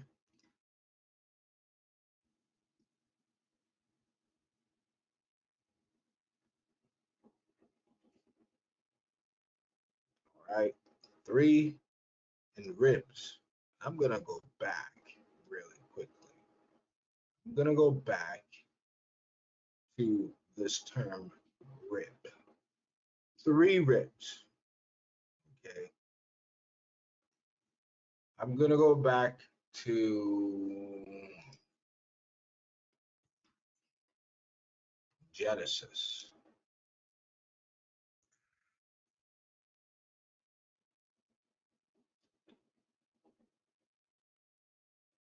And we're seeing what? Same exact, it's called Tesla. Okay, Tesla means rib in Hebrew. Many people knew that.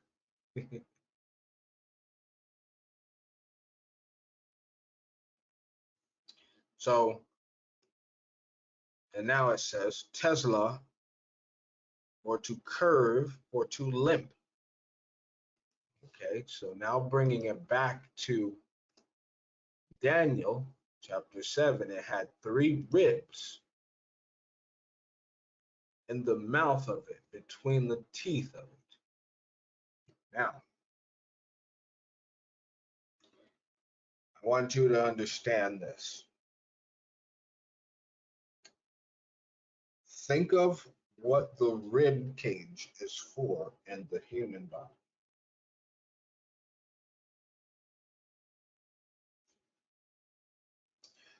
The rib cage is a structure that connects to your sternum, right? Connects to your sternum, which is your chest bone, okay? The rib cage then protects your lungs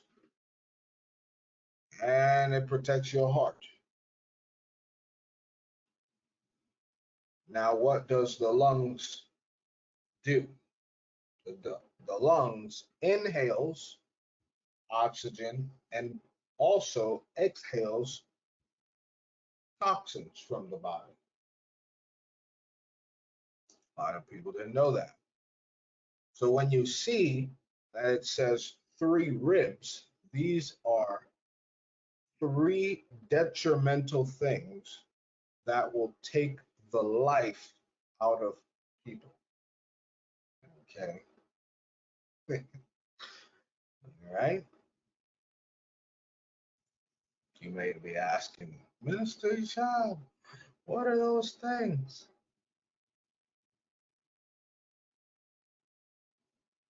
You ready? It said 3 ribs in the mouth. I'm gonna share with you. 3 things in the mouth means literally mouth. Okay.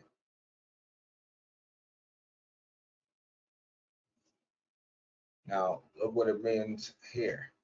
The mouth means of blowing, particularly speech, specifically edge or portion or side, according to. Okay. And then it says eat. Eat. Eat. All right. It says 2-edged sword. It says portion. I hope you trying to put these pieces together. I'm about to show you. That was the mouth. In between the teeth.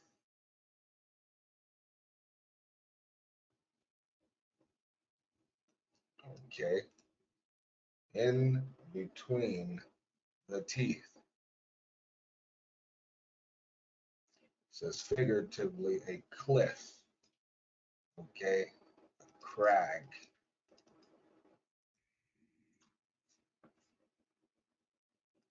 And what is a crag? A steep, rugged rock. A rough, broken rock or a point of a rock. Roughness or break. Okay. The neck. Formerly applied to the neck of a human being. Okay. So this bear is coming right for the neck. It's coming right to sink its teeth right into the neck. What people will call the jugular. those three ribs. It went, it, it went right into the neck. And then once it struck down that individual, it goes for the kill, the ribs. And they said, thus unto it, arise and devour much flesh. So let's look at that word devour. It says, accuse, devour, and eat. Accuse, devour, and eat. Now look at this word, to eat, to burn up, to consume, fed with food. Okay. Lay meat. Now devour much flesh. Now basar, the Hebrew, means what? Flesh, a person. The pandunda of a man, body, fat, lean, flesh, kin, mankind. The pudenda of man, which means the parts of generation. So now they're coming at the generations three different ways. A rib cage is known for what? Oxygen, I said, right? Protecting, right? And stability. Oxygen, protecting, and stability. Write those three things down.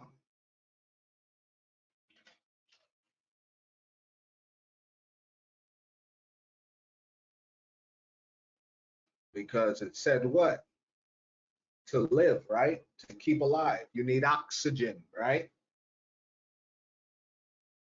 Protection and stability. So, what is the bear to devour? What is your oxygen? Anyone know?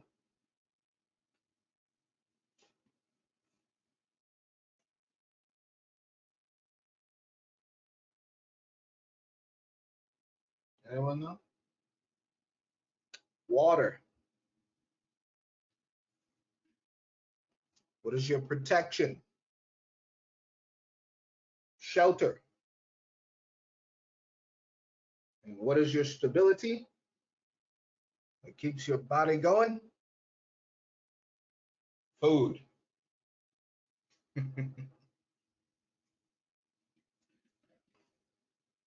All these three things are about to be tested to the extreme.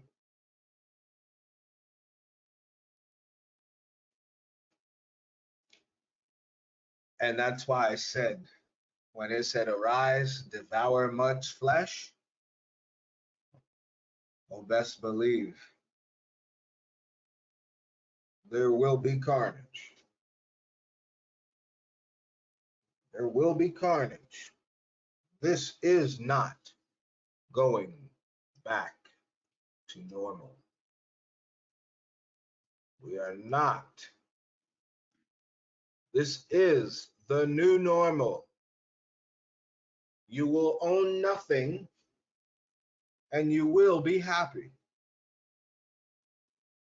Remember that. That's what they said. The Great Reset. They're building back better. You will own nothing and be happy. Now, Revelations, chapter 13.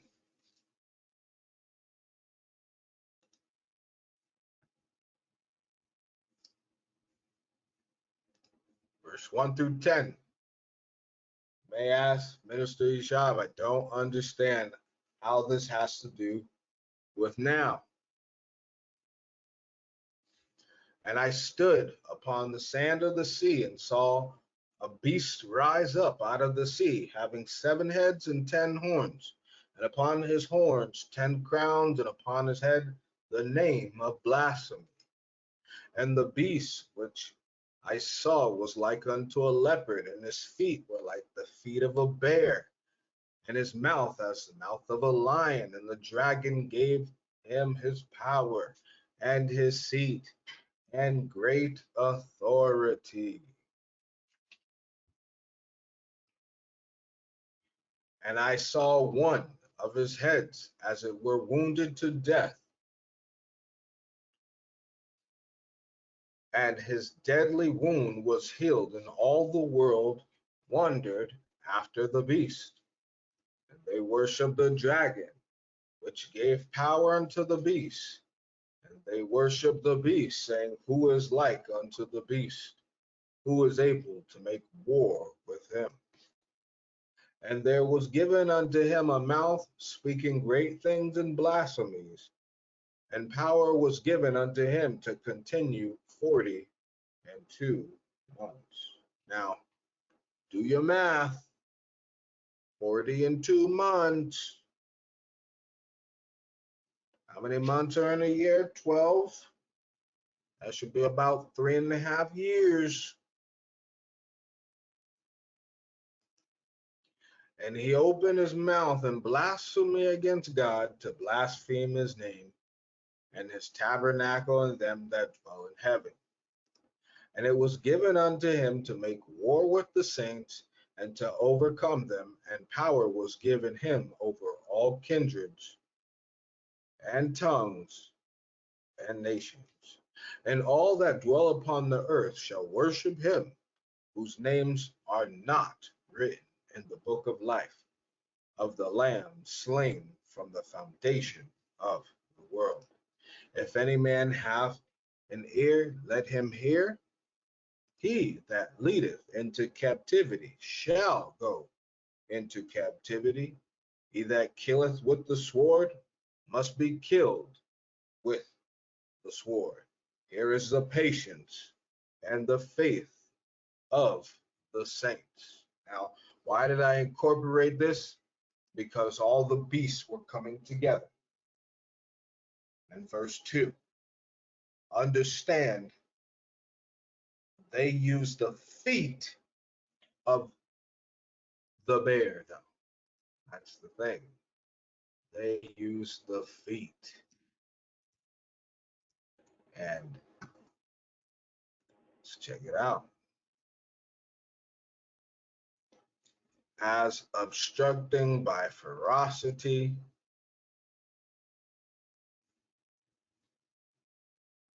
raising a barrier. The idea of raising a barrier to ward off, to avail, be satisfactory, be content, be enough, suffice, be sufficient. Now, if that doesn't sound strange enough, to be strong and able to profit, to be a force or authority, to profit oneself, to turn to advantage. And what is their motto? Never let a good crisis go to waste.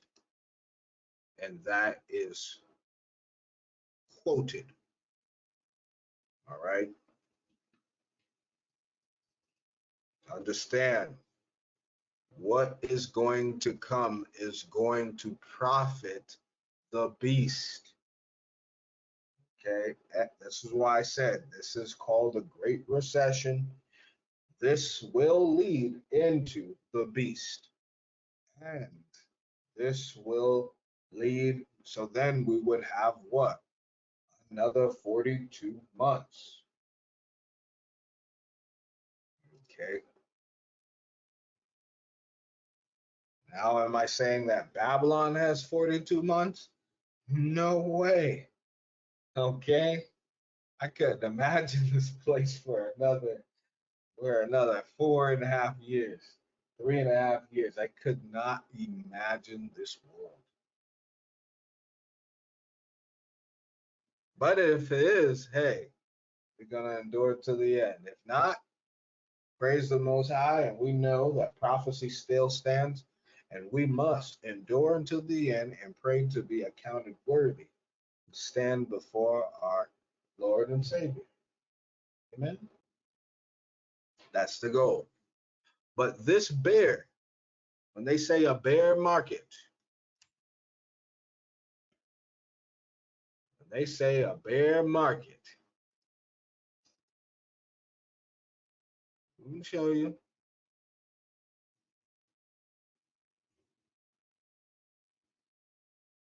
Bears. Okay. Now, understand this, right? I love and I remember, that the Most High uses animals for judgment. So this is why they use also, he's allowing them to use the bear. Because when you think of a bear, you don't think of a petting zoo.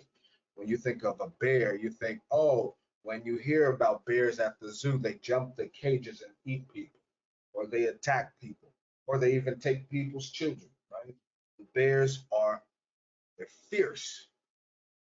You understand that bears were used to destroy those who mocked Elijah, right? They ate their face off. So this is judgment. Second Ezra tells us, so if you have done to my chosen, so shall I do to you. Most High doesn't play. Not one bit.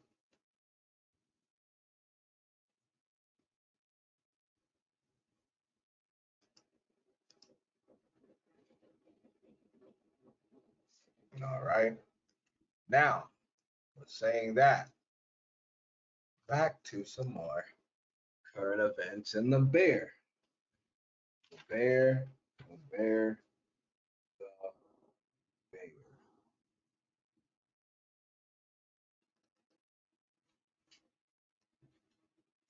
The bear. Your next guest sees the market turmoil exacerbated, of course, by 1980s type rate hikes. Tony Dwyer is Canaccord Genuity's chief market strategist. And I guess, Tony, welcome. Today, the big question for our audience, maybe the only question, at least right now, is, was today the big flush, kind of the big capitulation? And I know we won't know until later, but I want to go through this list and get your take. According to Jones Trading, they have kind of like the aspects of what they see as a washout trade, and there are some there. Okay, so volume more than 20 to 1 on the downside of the NYSE. Even recent winners like energy stocks getting hit hard. In other words, breadth was horrendous for much of the day. All 100 NASDAQ stocks were down. Only one, by the way, closing higher. Investor fear surging. To Pete's point, the VIX up 25%, although not taking out its February high. So in other words, Tony, some signs of that big capitulation, some getting there, some not yet. Was today the bottom? Was today a bottom? And that really is the question. I think to follow up on what Dan said, I think you get signs that you're at a bottom. And over the course of the last few months, and we've talked about on the show, what differentiates a bottom versus the bottom. So let me answer the question first.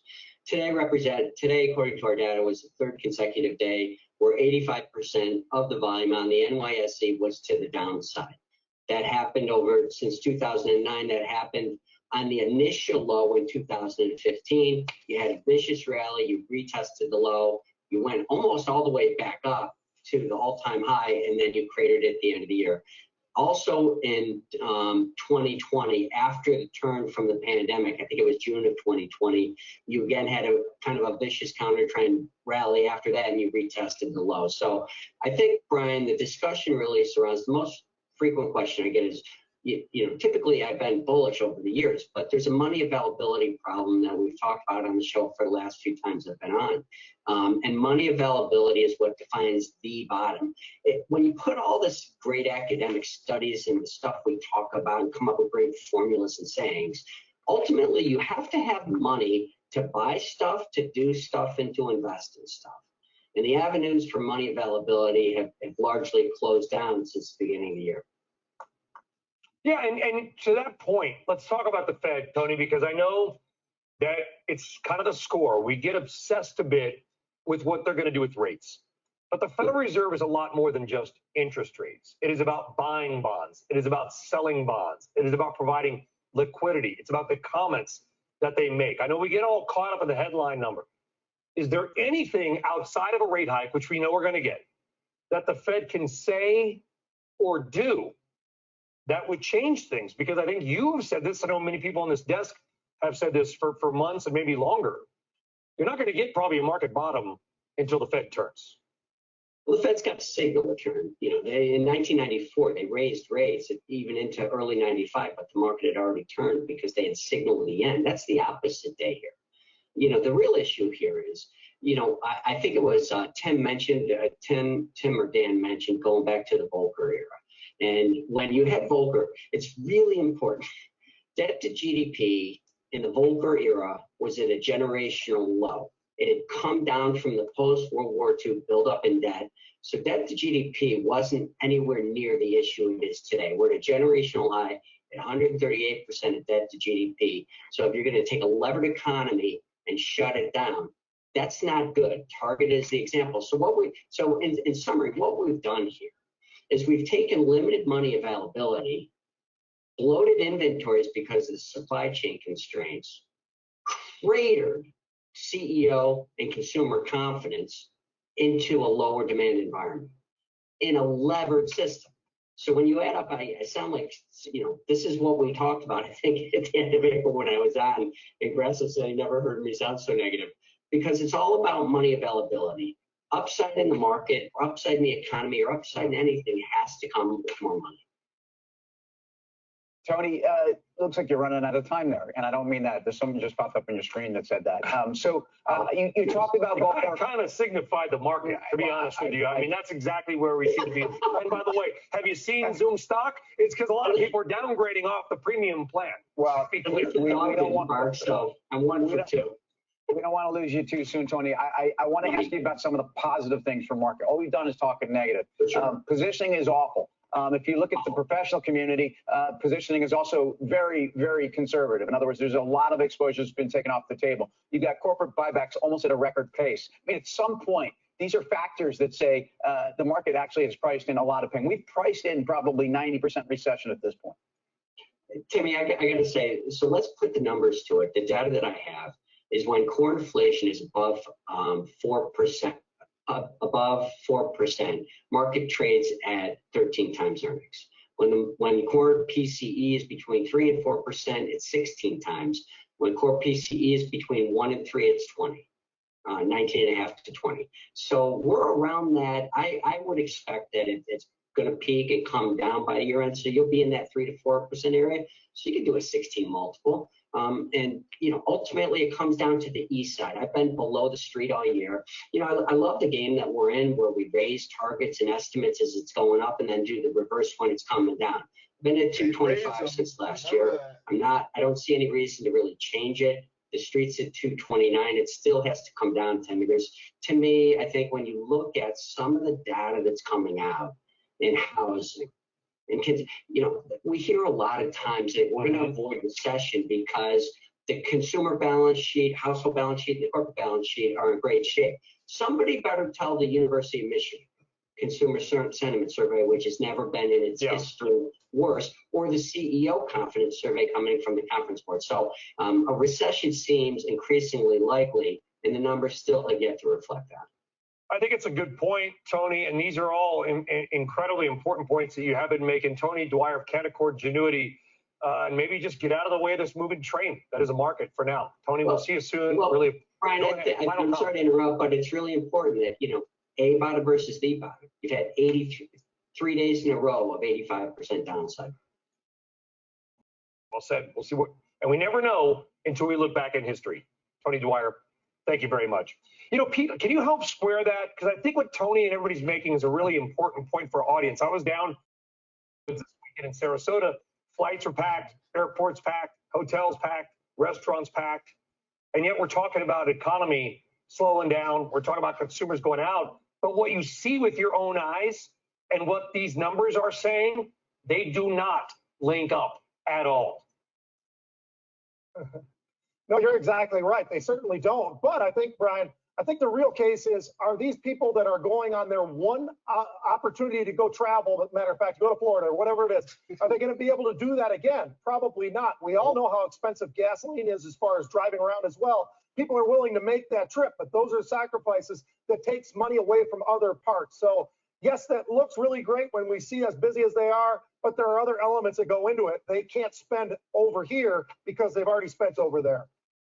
Yeah, I'll just mention this. So Tony made a great point about a bottom versus the bottom. Think about the March Fed meeting. It was very well telegraphed. They were going to raise by 25 basis points. It was going to be the first raise in a long time. The stock market had sold off from its highs in January. It was already very volatile, down about 13% on the day before that Fed meeting. Rally. Huge rally into the end of that month. It was also the end of the quarter. Might not be too different than what we could see right now, because again, if they but that would be a rally in a bear market. Like that's a buyer. Well, no, what I'm saying is like, listen, you guys know me. I hate most markets. I don't press lows like this. That's just no way to make any good money. So if you're trading, and Pete knows this as it comes to options, if you're making a defined risk bet using puts or put spreads or something, you're buying when vol's here, where the VIX is where it is, and you get the opposite move, you get creamed. And the same thing going for shorting stocks in this environment. So it's just not a great price. And that's an important point. So I know we got to go to break, but just very quickly, Dan, to button that up, what you're saying to the audience, I think, is don't get super defensive here either, because we could have a bear market rally, which then if you're overly short, you're overly negative, it's going to rip your face off in the other direction. This thing's going to take time to bottom out. You're going to have opportunities to trim things on balances. Don't trim things on days like today.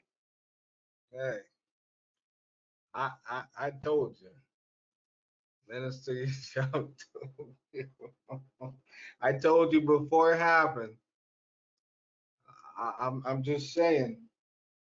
I told you before it happened, and I hope people are listening, because this is crazy. Your next guest warns the market maybe on a one-way trip to misery. Jim Bianco runs Bianco Research.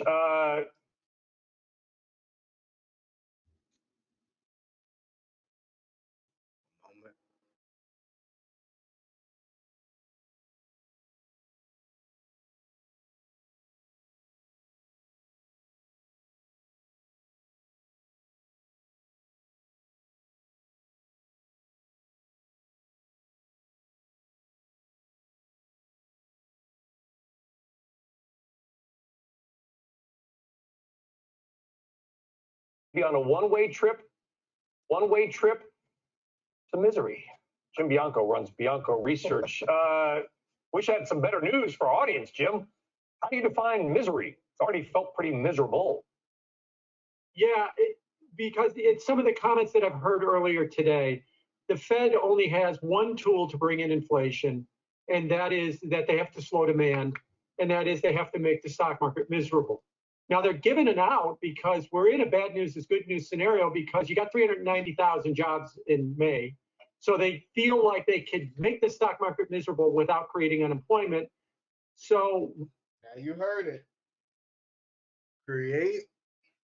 Make the stock market miserable without creating unemployment. I mean,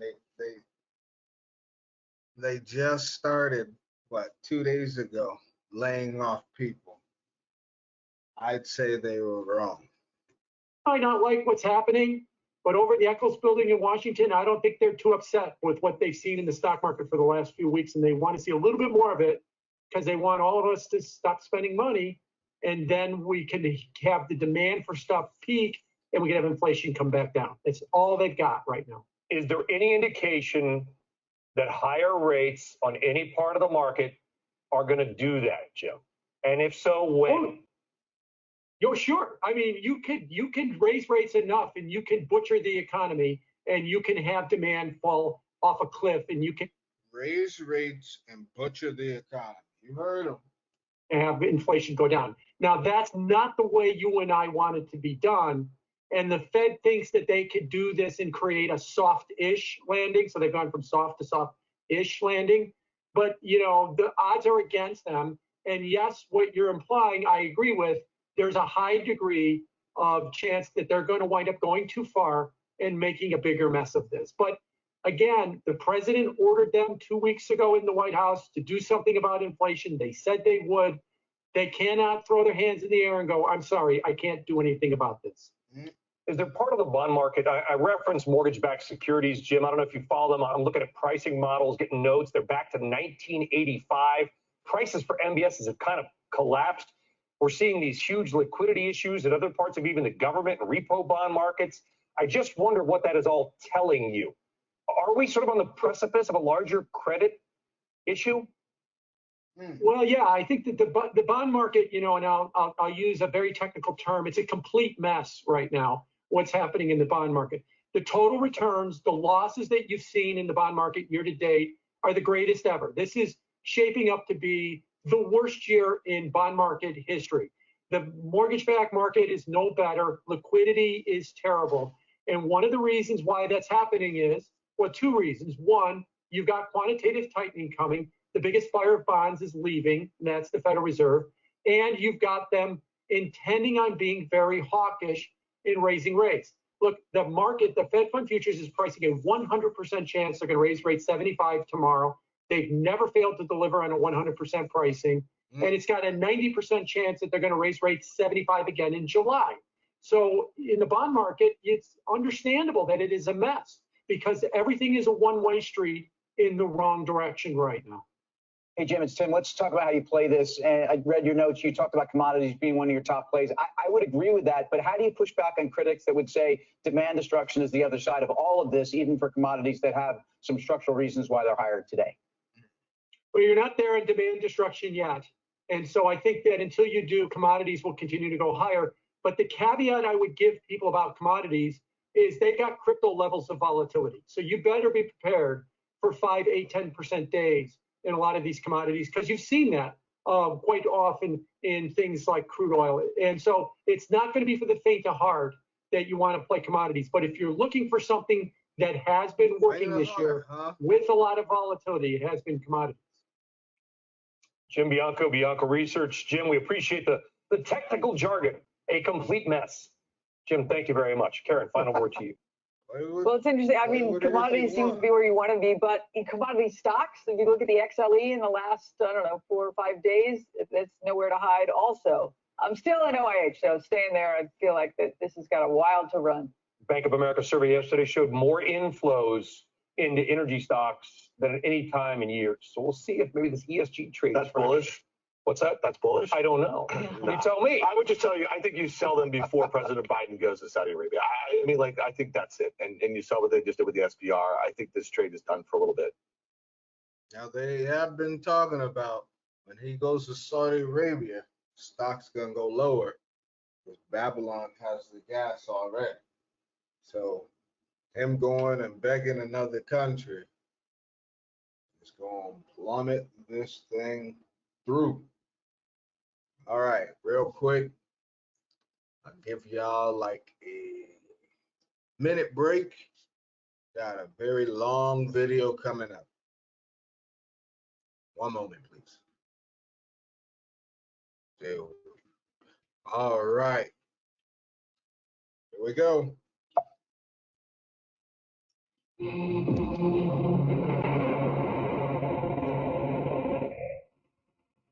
The 2022 stock market crash is much worse than anyone realizes. Some call it a slow train wreck, which is not untrue, but at the end of the day, there's no stopping this disaster. A dramatic sell-off continues to pick up speed, sending indexes to bear market territory, while bubbly stocks face a freefall that only rivals the downturn witnessed during the dot-com bust. Investors are panicking as inflation continues to soar despite the Fed's attempts to control it. This means that even higher interest rates are coming, and they will probably be announced at tomorrow's FOMC meeting. This also means that even sharper losses are ahead, and in today's video, we've compiled some dire outlooks shared by Wall Street's greatest minds. But before moving on, please support us by leaving. Now, this video also, brothers and sisters, is from yesterday. All these news clips and articles recent, yesterday. A thumbs up and subscribing to our channel to stay up to date with the most important news. Stock markets faced a broad-based sell-off this morning after a very disappointing May Consumer Price Index report, which was released on Friday. That showed that instead of getting better, inflation is still getting worse in the U.S. The latest CPI data indicated that inflation got even hotter in May, jumping by 8.6% year over year, the largest increase since 1981. Only a month ago, the subdued April CPI report had raised hopes that price increases were cooling off, which helped to support a recent bear market rally despite the growing risks. But now, with virtually every indicator pointing to an economic slowdown, a major reversal is underway. According to the preliminary June reading of the University of Michigan's Consumer Sentiment Index, U.S. consumers' confidence in the economy has slumped to 50.2, marking an all-time low in the series since data began in the mid-1970s. Nearly half of consumers polled attributed their worsening outlook to skyrocketing living expenses. As of midday today, the S&P 500 was down 3.76%.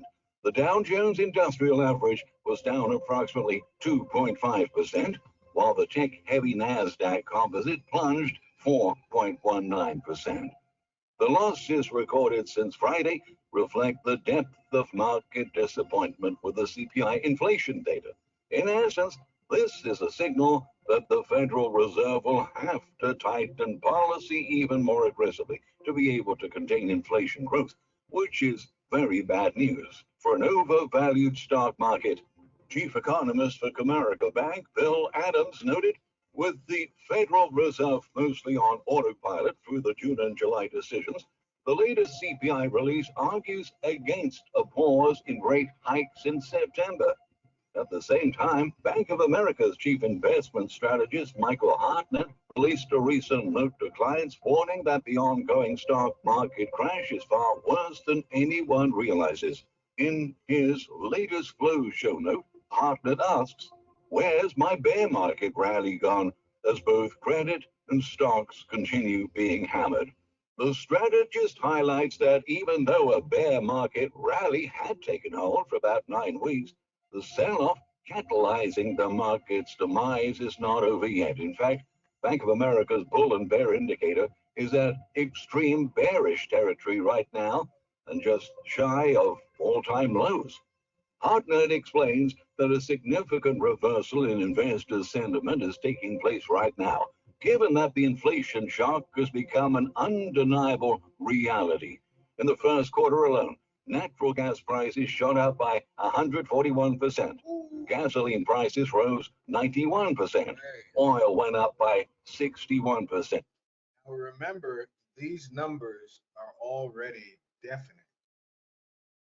It's only going to get worse.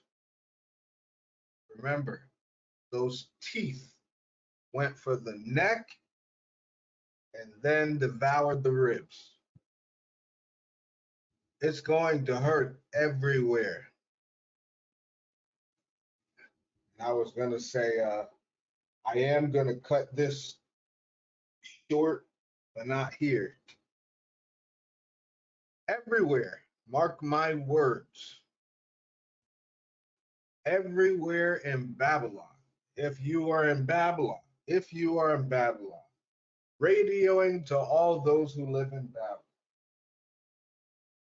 If you've ever been to New York City, if you've ever been to Miami, if you've ever been to Los Angeles, San Francisco, Phoenix, that's how rent and mortgages are going to look everywhere. Everywhere. When they said they were creating a useless class, that means they're getting rid of the middle class people, which there's only going to be 2 classes. I want you to understand this. 2 classes of poor or rich, God or the devil. It's only 2. And I'm gonna let you know, if you're gonna roll on the Most High side, you are not gonna be rich. And when I say rich, you ain't gonna have nothing to your name. You may not even have a backpack to your name. It may just be the clothes on your back to your name. But I told you, sacrifices will be made. And understand, when we make sacrifices now, it's because we have self-control, right?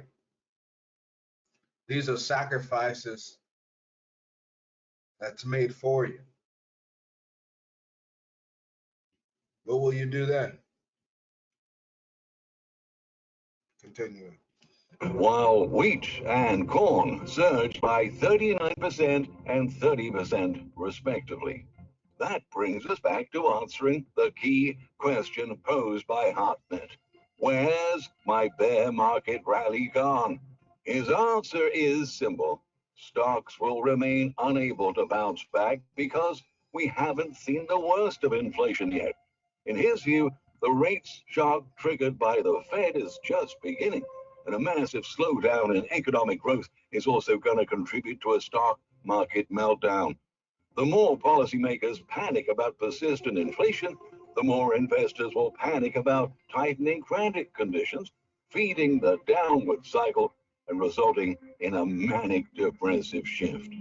Stock markets are prone to such abrupt reversals, switching rapidly from unwarranted optimism to excessive pessimism in just one or two trading sessions.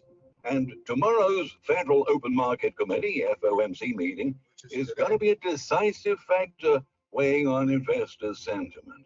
So far, markets are pricing in an 86% chance of another 50 BPS rate hike, which would put the target rate for federal funds between 1.25% and 1.5%.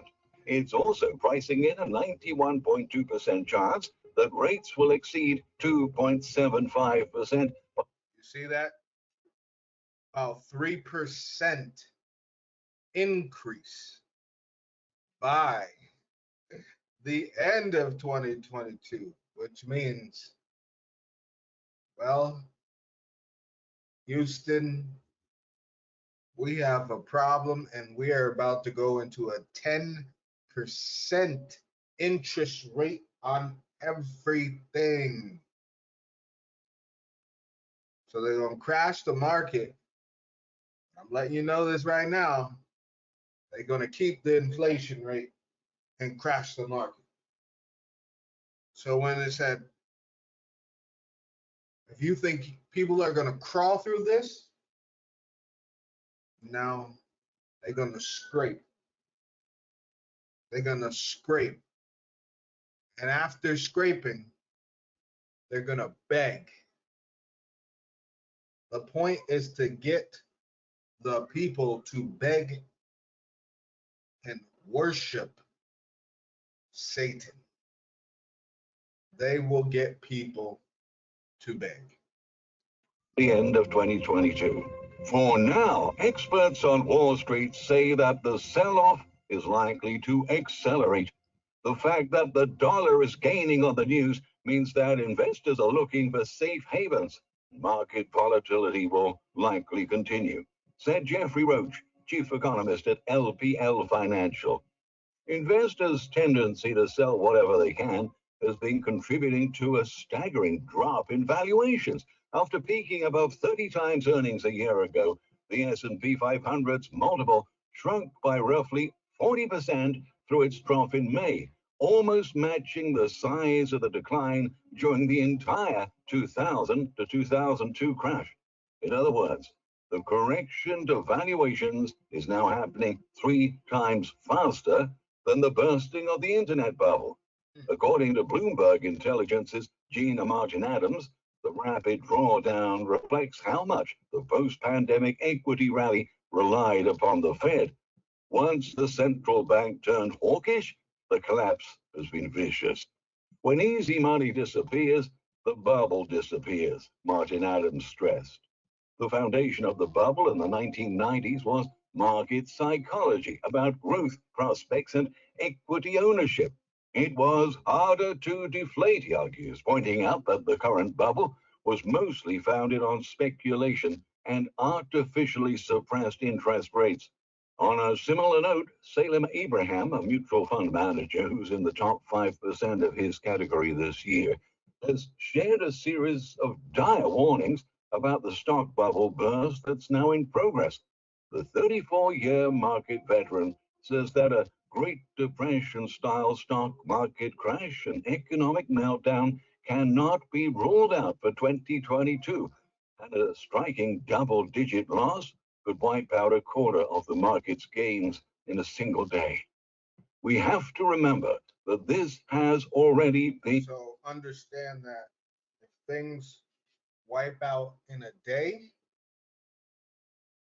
401s, savings, bank accounts, I mean, job losses, immediate, like even the housing is going to go down immediately.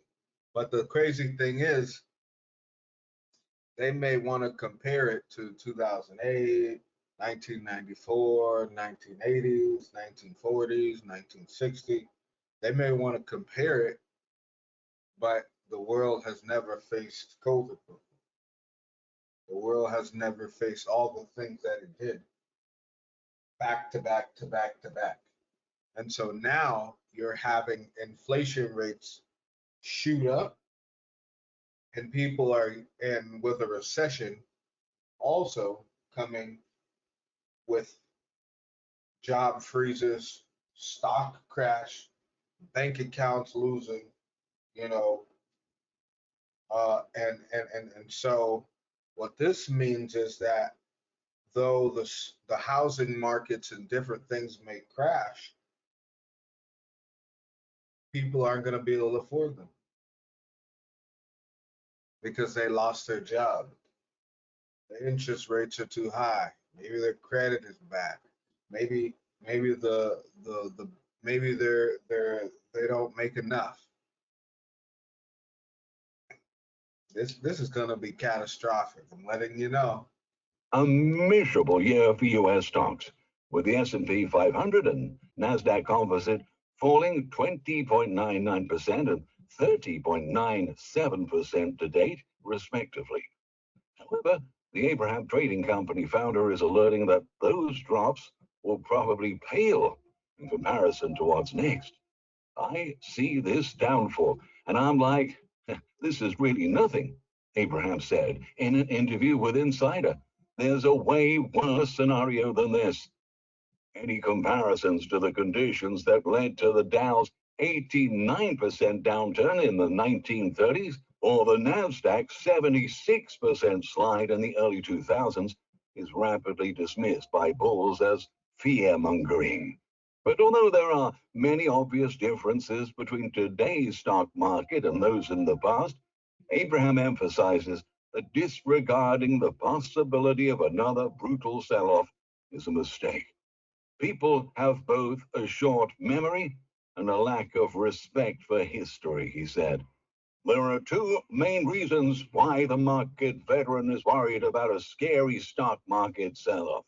Investors are overexposed to stocks, and the Federal Reserve has sharply debased the US dollar over the past few decades. We may just be setting up for a 25% drop in one day, Abraham predicts. If that apocalyptic scenario plays out, it's not just rich investors who'll get crushed. Worker pensions and college endowments would be wiped out if they're too heavily reliant on stocks, he alerted.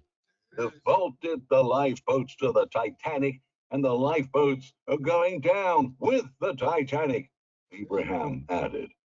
Simply put, we may be on the verge of an economic catastrophe unlike anything we have ever experienced. Actually, Bank of America's Hartnett highlighted in his report that we're already in technical recession, but most people just don't realize it yet. In the first quarter, the U.S. GDP dropped by minus 1.5%. The Atlanta Fed is forecasting a dismal 0.9% GDP growth for the second quarter as consumer spending hits a wall. Abraham and Hartnett are not the only ones warning about an impending economic decline. In a Sunday note declines, Michael J. Wilson, Morgan Stanley's chief U.S. equity strategist and CIO, argued that stocks still have further to fall before hitting their bear market bottom. We remain confident that lower prices are still ahead, Wilson wrote. Wilson also argued that the risk of a recession has gone up materially, and Morgan Stanley's bear case now assumes the U.S. will fall into a recession in the coming months due to sticky inflationary pressures, sustained margin declines, and a broad deceleration in sales growth. Likewise, Deutsche Bank has said it sees a major recession hitting the U.S. economy before 2023, and former Goldman Sachs CEO Lloyd Blankfein argued the current recession risk is very, very high. Sooner than later, the house of cards is coming down. Tomorrow's Fed meeting can set the stage for a cascade of systemic failures across U.S. financial markets. As consumer prices continue to reach stratospheric levels and the cost of living crisis continues to get worse, policymakers won't have much of a choice but to continue hiking rates.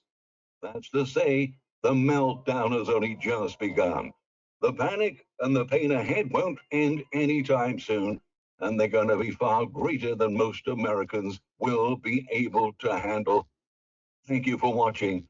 Share this with friends and family, and please subscribe. Hey. Ooh. I want to play the other ones, but due to time, my oh my. That's all I'm gonna say is it's gonna get ugly. The question is, how much faith are people gonna have? And who are people gonna have faith in? Have faith in the Most High? Or are you gonna have faith in Mammon? The choice is always yours. Well, I see the 50 basis points versus 75 or 100 as a parlor game, and I give your Steve Leisman great credit for making that the hot question at the last press conference following an FOMC meeting. And but to me, it's kind of appalling that a slip of the tongue that have Fed Chairman Jerome Powell say we're not actively looking at 75 basis points, just 50, that this would be the news of the day, as if the fate of the global economy hangs on that. And we get into these labels of a hawk versus a dove in terms of the stance of Federal Reserve officials. I think that for the real economy, what's more important is to try to analyze how exactly will higher interest rates help to bring about increased supplies of goods and services. And listen to what she said, because that's the point.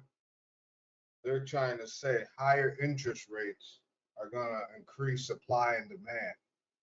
Like, who's going to afford things with higher interest? Think about it. I think we're just accepting that the Fed says we can't do anything about supply, so we're going to kill demand, and that now it's a matter of daring them to go as high as possible. I don't think it's clear at all, given that the Fed doesn't carry out monetary operations the way it did in the Volcker days. What it will really do, that is, the Fed will be paying banks and money market funds more interest to keep the money locked up in depository accounts at the Fed, doing nothing, not buying anything. So I guess that affects demand, but not channeling financial capital into productive enterprise, which is what we really need. It's the small businesses who are going to pay the price for escalating interest rates. And I think if we get out of this current inflationary crisis, it will be in spite of the Fed. What we really want to do is cut taxes, reduce regulations, have better trade and energy policies and really unleash the American economy. It would like to grow, but right now we're going to hit it with one more obstacle, which is uncertainty about rates, except just a general sense of gloom that it's only going to get worse. It just seems that it doesn't make a lot of sense that if you're worried about things costing too much, that you raise the cost of doing things. Inflation is already, it slows growth. It could be recessionary.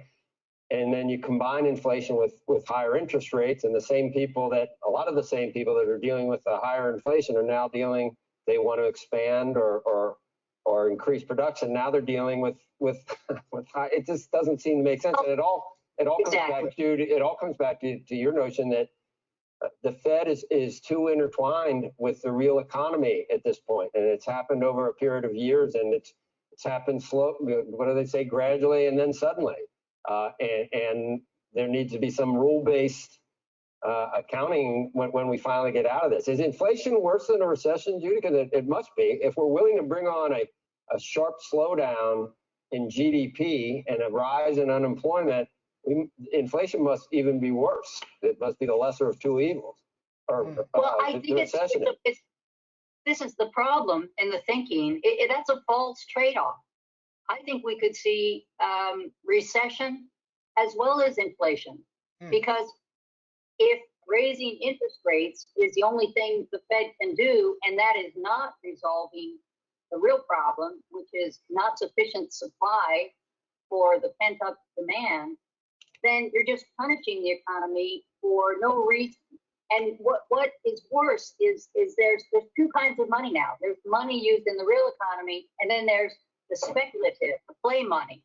And when we see what the European Central Bank is doing, my fear is 25 basis points does matter in that world, because you have hundreds of trillions of derivative instruments that are geared to these tiny changes in interest rates. And that is, you could start to see things come undone. And then, of course, as in 2008, a global financial crisis ultimately punishes Main Street.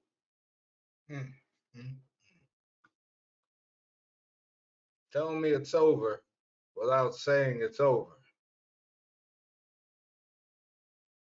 Last video of the night. Tell me it's over without telling me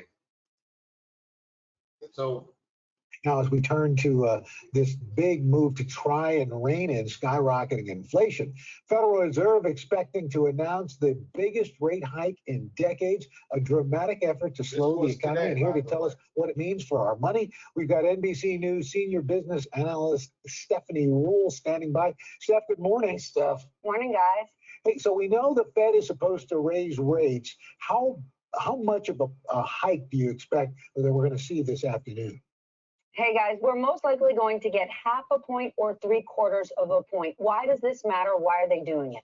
When the Fed raises rates, the point is to try to slow the economy. It means it's more expensive to borrow money. But here's what's tricky. If they raise rates too much too quickly, then that could tip us into recession because it'll be hard for businesses. But if they don't do enough, well, then prices are going to continue to go up. And you know inflation is a huge problem.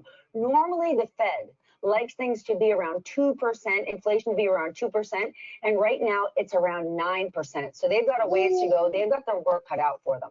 Stephanie, we gave an example yesterday about a $400,000 mortgage and how that's going to cost people a lot more month to month now than it would, say, a year ago.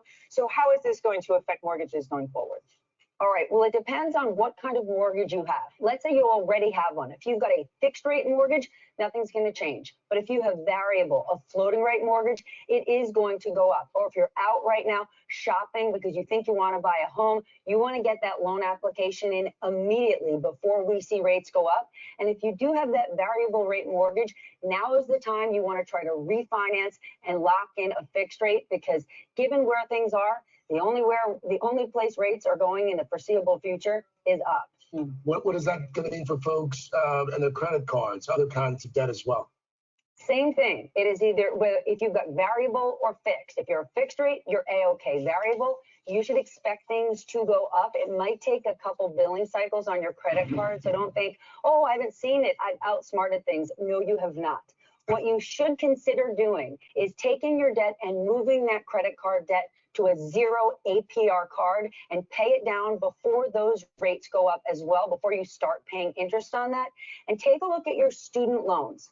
Federal student loans issued by the government after 2006, those ones are fixed, you're A-okay. But look if you've got privately issued student loans, be sure to call your loan servicer because you may be paying more there too soon. So, Steph, what about savings, investments, your retirement? People, trying to look. I'm trying not to look every day at the market. That's actually a good piece of advice. Do not look at the markets every single day. It's important to remember markets go up, markets go down. And while this has been a really rough ride for the stock market, it's basically been going down this year. We've seen double-digit growth in the stock market for about the last 10 years. So it has been a positive trajectory over time, but in the short term, it's tough. Now, savings, when they slashed rates to 0, well, then you were earning nothing on your savings. So it's a positive when they raise rates some that you're going to earn a little bit more on your savings. You want to be sure you've got that cash parked in a higher yielding savings account. But there's one caveat here. With inflation where it is so high, even if you're earning more on your savings, it's not enough given how much everything costs. All right. So always good advice. Use it or lose it. Yeah, thanks. Thank you, Steph. Okay, Great good to see you guys. And for more money tips, go to today.com on the money. Tell me it's over Hey, without telling me it's over. All right. We are going to finish this tomorrow, brothers and sisters. We have more on this, so this may just carry off into the Shabbat, because I think everyone needs to know what's going to happen financially so you can prepare yourself. A lot of brothers and sisters are going to become homeless. Shelters are going to be filled. I can just imagine the worst of things happening. People sleeping in their cars. We know crime is going to go up, obviously. Trafficking, things like that. So make sure everyone is staying safe. Make sure you get yourself together now. Tomorrow, I'm going to give you a little bit of the mortgage and how also the diesel prices are affecting the container shipping supply, and how the drivers say if gas keeps, the truckers say if gas keeps going up for diesel, they will no longer be able to deliver food to the stores. So we'll go over that tomorrow. And brothers and sisters, I've been telling people already, make sure that you, one trip at a time, take something, because that empty store that you see, that's the new normal.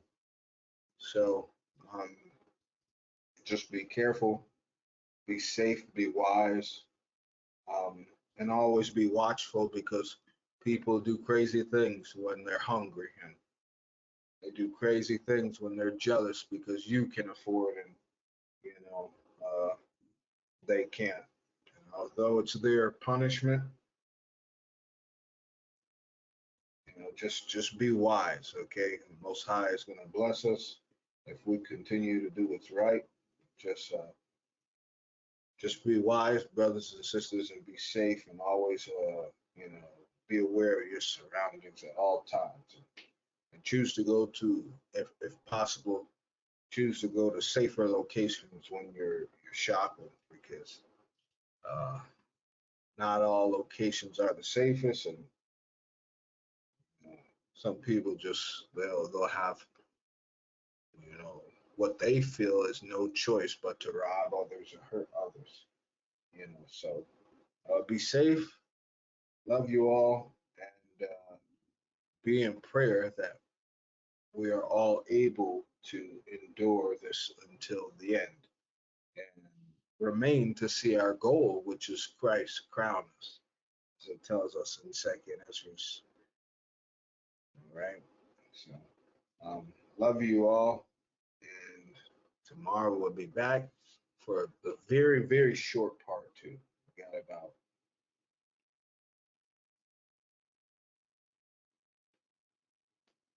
got about 6 videos left. It was about an hour in videos, and then we got a few scriptures. So, love you all, and have a wonderful and blessed day. Shalom.